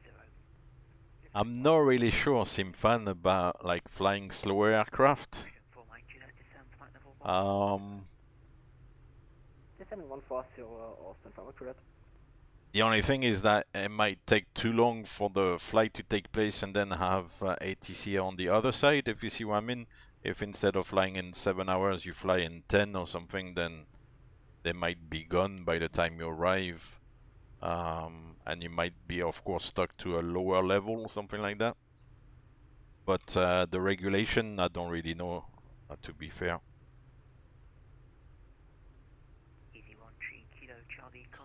Unless, yeah, you leave at the very beginning, maybe, yeah. 133, 175, ED, 13 Kilo Charlie. True, it's true. I didn't think. Correction, Speedbird 1 Romeo, contact Heathrow Director 119, that's 17255. 119725, Speedbird 1 Romeo, bye bye. Skyways Tree 2. Director, Speedbird 1 Romeo, descending 5190 to Bovingdon, Boeing 77 Whiskey.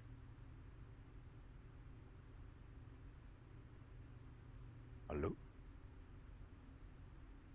Speedbird 1 Romeo, Heathrow Director, good evening. Vectoring last approach, runway 2, crest runway 09 left. Descend, flight level 90.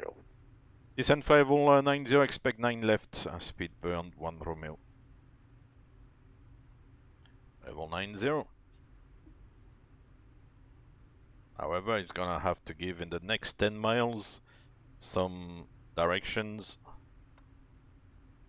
Because at Bovingdon, then we're supposed to hold if there's no indications.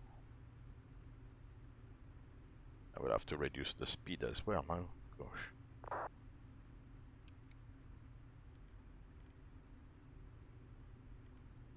initially to 230. Full speed brake now. Yet, but they are there. 1,000 feet to level.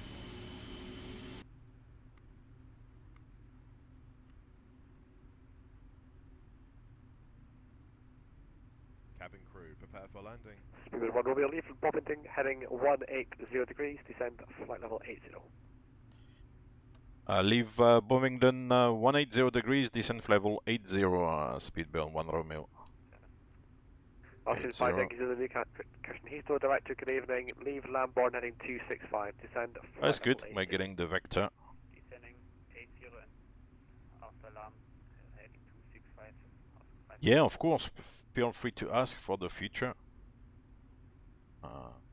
Some fun.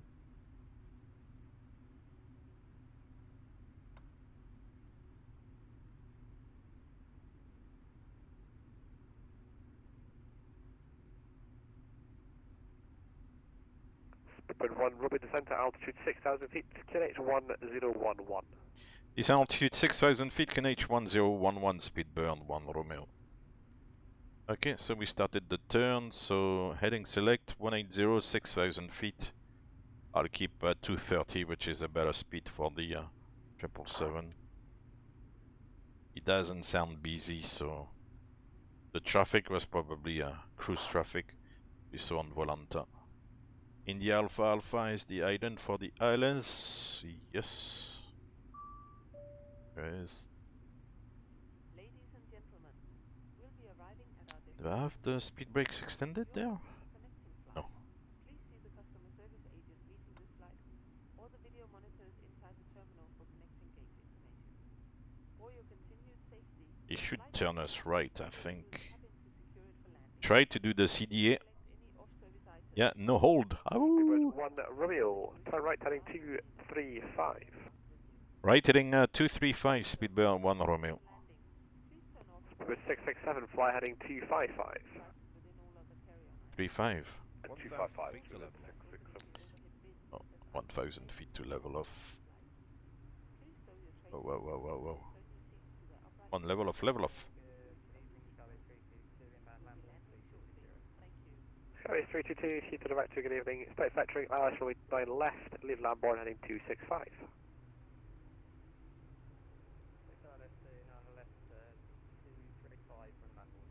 In London, do like the Londonians do.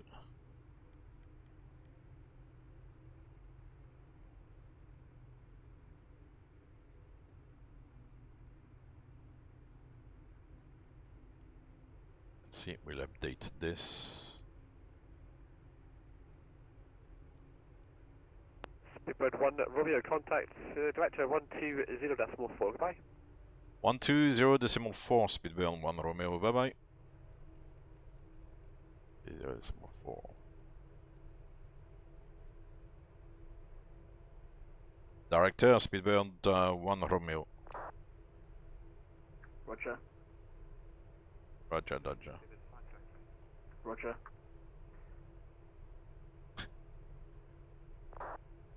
Normally with the director frequency, they like you to just say the call sign. Qantas 9, no speed, contact Heathrow Tower 118.5. No speed on Heathrow Tower 118.5, Qantas 9, thanks, mate. 185 is the next frequency. Speed 1 Romeo, descent altitude 3,000 feet. Descend altitude 3,000 feet, Speedbird 1 Romeo. SB 55 Victor, descend altitude 3,000 feet. He's got this guy there ahead. So we're following this guy basically. ETD, is it Etihad or is it Ethiopian? I always mix them up. SB 55 Victor, turn right heading 010 degrees. Turn right heading 010, it's be a 5 Victor. No, it's... 1 Romeo, turn right heading 250 degrees. Speed 20 knots. Right heading 250, and say again the speed is at 200. Speedbird 1 Romeo.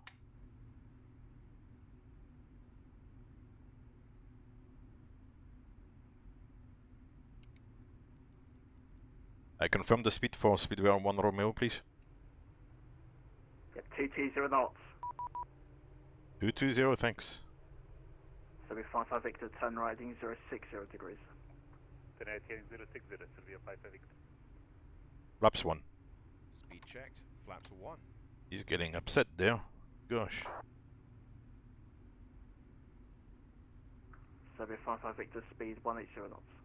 Speed 180, Sylvia 55 Victor. There are technical considerations as well, huh, with the internet and all that stuff. Give me a break, will you?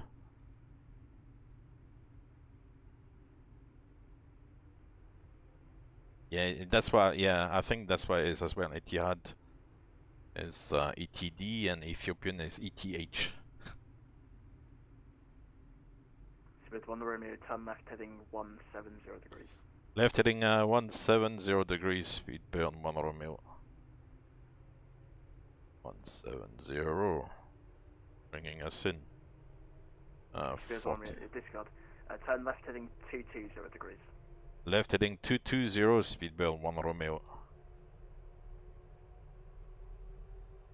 Come back in the other direction. That's it.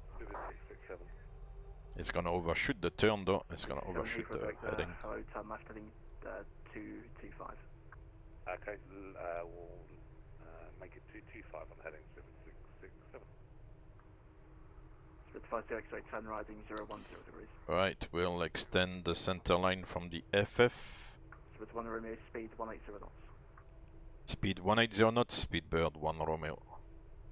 So we 5 Victor, will establish 9 left, descend on the glide. Establish 09 left, descend on the glide, that's Sylvia 55 Victor. Speed 55 Victor, speed 160 knots to 40. Flaps 5. Speed 160 until Speed 4, checked. Sylvia Flaps 55 5. 1000 Speed feet 50 to level. X-ray, turn right heading 060 degrees. Flaps 15. Speed 1 Romeo, turn Speed left check, flaps heading 15. 180 degree. Speed 1 Romeo, turn left heading 180 degrees. Left heading 180 degrees, speed burn 1 Romeo. 80.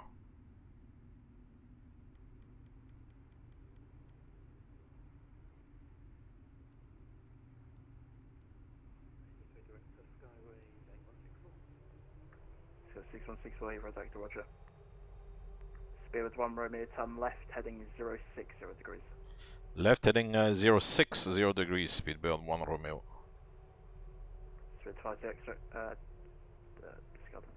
It's gonna take me through.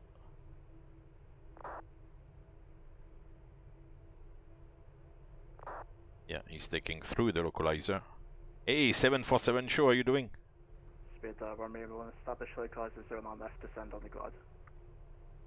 Okay, when established on the localizer, descend with the glide, speed burned 1 Romeo. SW55 Victor, contact T for tower, 18 decimal. Okay, so we're intercepting from the other side. Sylvia 55 Victor, good day.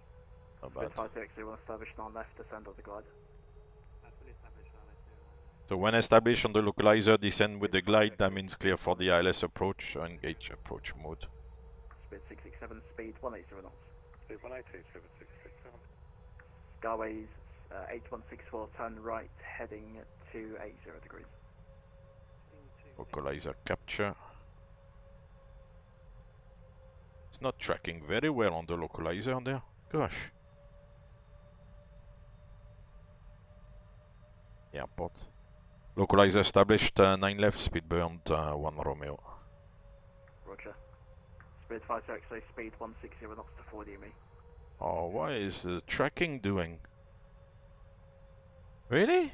You're kidding me, PMDG. 667, turn left heading 120 degrees. Left 120 degrees, so that's 667. Skyways 8164, turn right Come on, heading 360. stabilize a little bit, my friend. I can feel the go around coming. 7 will establish localizer 09 left, descend on the glide. Well established localizer 9 left, descend with the You glide. can always go around. 50 X-ray, contact T for tower, 18 decimal 7 delay. If it don't look good, coming down. Can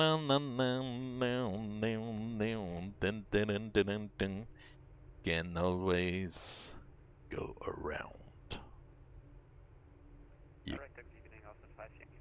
You can always go around. 5 Yankees Zulu, Heathrow director, low runway 09 If left. it don't look good, coming down. 3,000 feet as the Should 5 Yankees Zulu, turn right. missed approach. 250 degrees. Dun, dun, dun, dun, dun, dun, dun, dun, dun, dun. Romeo, speed 160 knots to 4 DME. 160 to 4, Speedbird 1 Romeo. With the one Romeo, contact T for tower 118.5 good day. 118.5, Speedbird 1 Romeo, bye bye. Skyway 816 degrees, 6 knots, runway 09 right, clear for Runway 09 right, clear for takeoff, Canada 855. Gear down. Flaps 20. November 701, Speed Mike checked, Bravo, flaps holding 20. November 5 whiskey. November 701, Mike Bravo, thanks. Behind the Air Canada 777. Radio altimeter. Full length, cross runway 09 right at November 5 whiskey. Flaps 30. Crew, take your seats. Roger. Speed checked, Once flaps the 30. Canada pass right to left, cross 09. He has Londo in the background. November 5 whiskey, November Runway 9 5 left. Tower, good evening. Speedbird 1 Romeo, 6.5 miles. Contact the other tower, please. 118.7. 1187, Speedbird 1 Romeo. 8 August, decimals 5. Austrian 5 Yankee Zulu. Speedbird 5 to X-ray, the wind's 150 degrees at 6 knots, 09 left, clear to land. Tower, good evening. Speedbird 1 Romeo at 5 miles, 09 left. Speed 1 Romeo Heathrow, hello, continue 09 left, number 2. Continue approach 09 left, Speedbird 1 Romeo. That's a bit 55 Victor, second right. That's Bravo, gonna be ground 4 121. miles, reduced to final approach speed. You can always go around. Tower, good evening, 667, 9 left, 8 miles. If they don't look good, coming down. Landing checklist.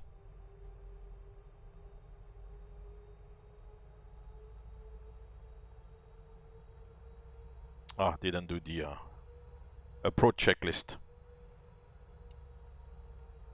1,000 feet. Approach stable. 1,000. Approach checklist. Altimeters. Set and checked. Set. Approach checklist complete. Landing checklist.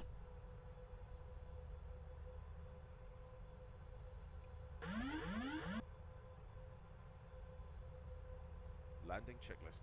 Landing checklist complete. Checklist complete.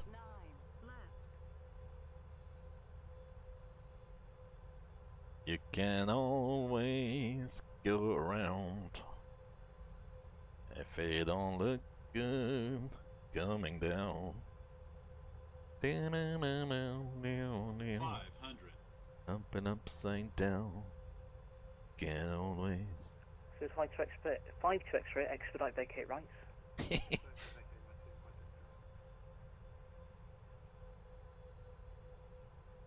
Approaching minimums. Checkity check. 50 above. 50 above. Decide. Minimums. Landing. Speed 1 Continue. Romeo 09 left, clear to land, the wind's 150 degrees, 6 knots. Clear to land, 9 left, Speedbird 1 Romeo, good job. Speed 5 to X-ray, right Bravo, ground 121.9. 20. 10. Sit down. I don't reverse. What's the damage? Ah, no bad. Ooh. Speed brakes. Up. I don't reverse. We try to be good to the neighbors.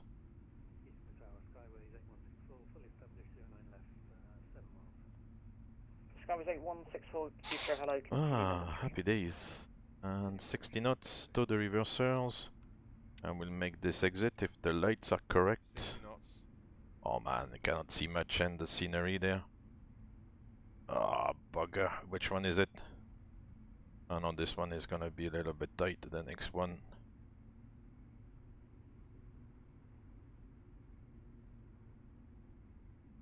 I don't know which taxiway this is.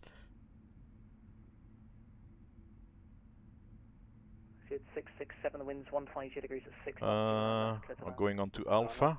Yeah, maybe. Romeo right Alpha, ground 121.9.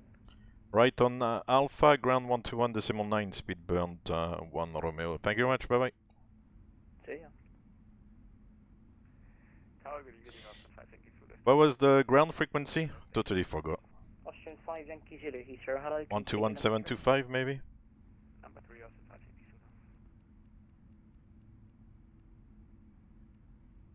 Zulu. Is it?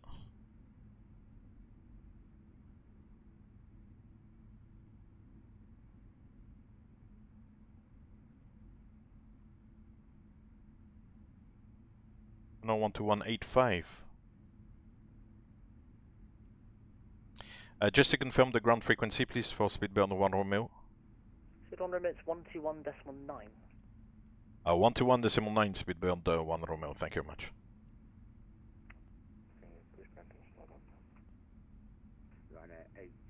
Ryanair in Heathrow, what is he doing? Is he lost?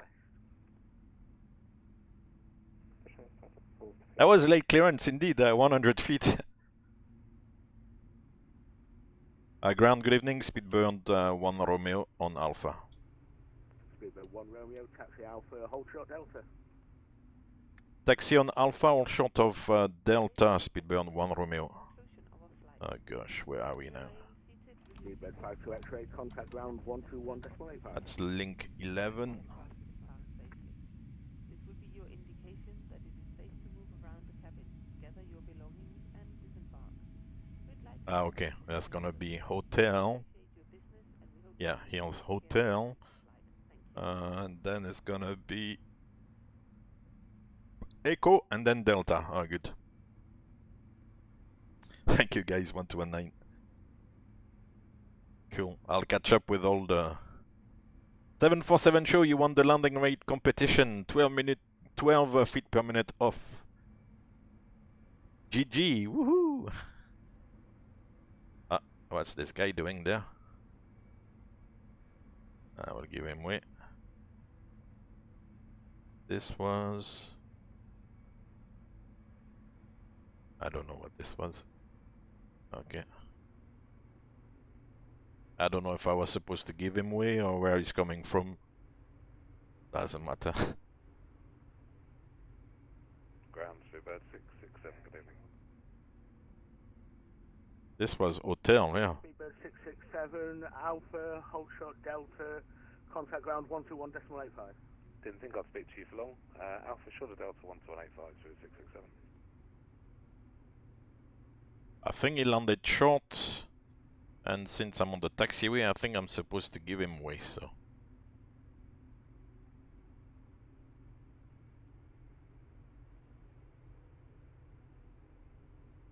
Hey, 777 Bob, thank you very much for staying with me all this time and stuff, and thanks for the chat. Have a good night. We'll see you soon. Thank you very much, sir. So then it's gonna be whatever it is, Echo. That should be Delta.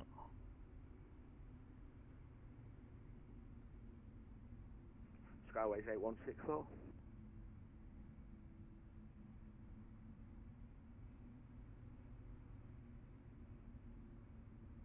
Did they clean up? I think so.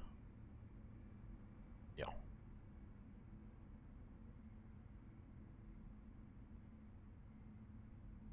I flew with the Stormlight, which normally we wouldn't do, but it's nicer, it's a little bit clearer than to go full dark mode like this, you see what I mean? For the stream at least. Skyways 8164, Alpha, right on Kilo, stand 233. Alpha, right Kilo, stand 233. Oh, there's a little bit of a chicane here. Yeah, that's Echo. Then it should be Delta. Oh, must be cold then, London, the smoke coming out of the terminal.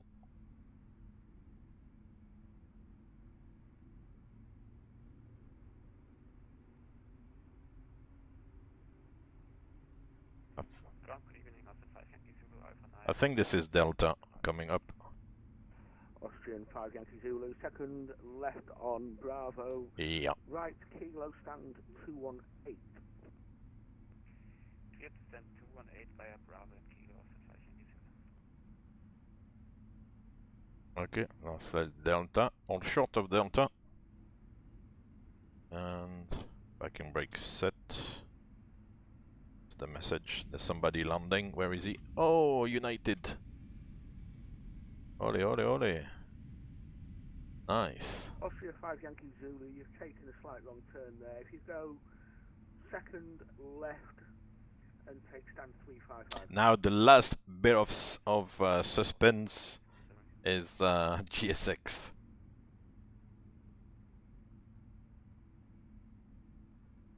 Speedbird 1 Romeo holding short of Delta. Thank you, Ralba. Ground 121.85. Ground 121.85, Speedbird 1 Romeo. Thank you very much, bye. Runner 82 over. 185. Runner 82, I'm just getting... Ground, good evening, Speedbird 1 Romeo holding short of Delta. Speed 1 Romeo, hello. Take Delta onto Bravo, please. Stand 535.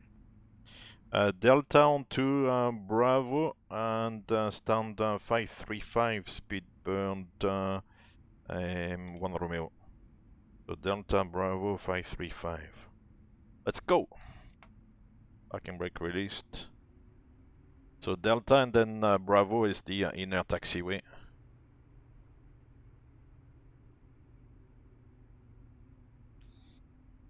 I feel like not calling GSX.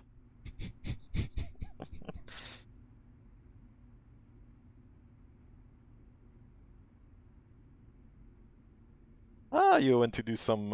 You went to get some goodies. That's nice.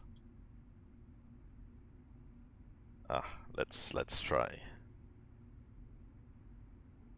All positions.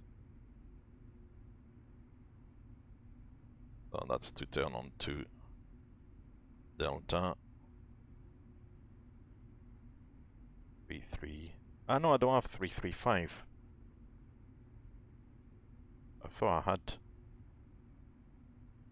From Speedbird 1 Romeo, could we make 336 instead? I don't have 335 with the good old GSX. Confirm 535. Ah, my bad. Standby. Donkey! Oh shit. Is my French. Egypt 738, holding short of Northern. 738, Tower 118.5. Tower 118, Egypt 738, thank you, bye-bye.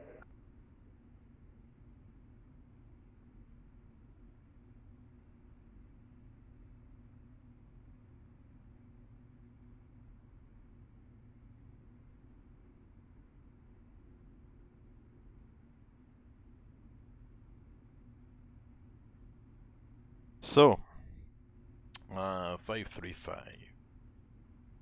Told you on the ground it's complex. It's turning onto Bravo, so we're gonna have Charlie intersection, and then there should be a Bravo intersection, and turn left onto Bravo, and it should be on the left side of the taxiway.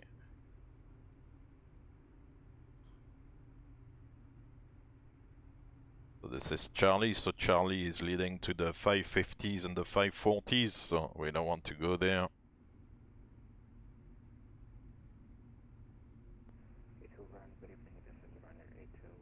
Yeah, the GSX memes, gosh. Tell me about it. Runner 82, second left, Echo, hold Echo 1. Oh, there's somebody landing again. Second left, Echo, hold at Echo 1. Second left, Echo 1, hold at Echo 1. Right. At night it's a little bit dark. Nice.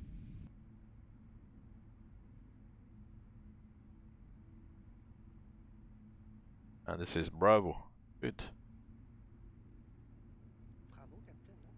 Hey, Max. Thank you very much for the follow.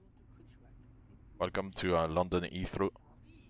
At the end of Cross the Pond Eastbound 2022. Yeah, so 535 will be somewhere on the left here.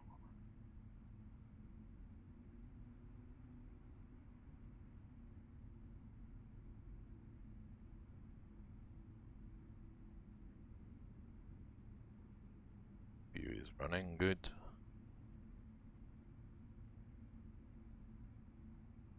So 531. I think it should be 532 maybe. Sometimes it's not in the sequence. 532, yeah. Oh yeah, we see the crew. GS6 is on standby, waiting.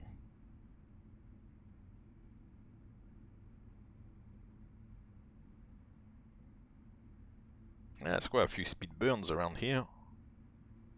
Speed burn, speed burned. I like that call sign, I think it's fantastic. Probably one of my favorite call signs.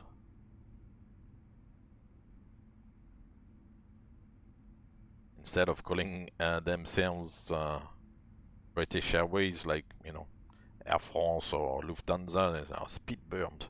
They found an original call sign. 535, here we are. Oh, we've got a guidance system. Happy days. Oh, GS6 is rotating there. Check the lights.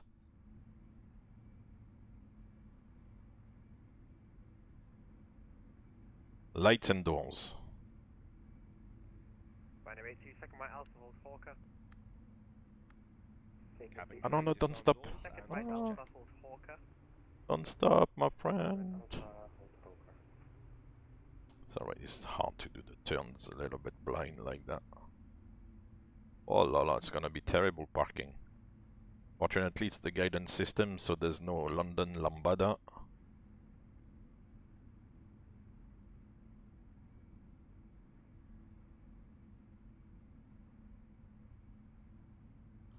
Oh yes, terrible parking. Anyway, I'm gonna try to straighten it a little bit. 535.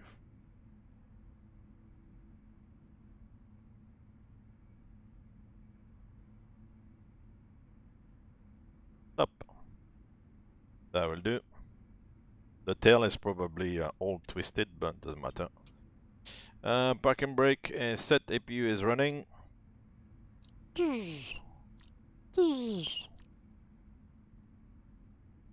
Wow, 1943 on stand.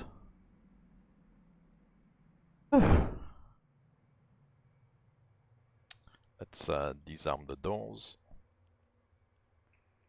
Good evening, Heathrow Ground. This is Speedbird 1991, requesting push and start to runway 09, right?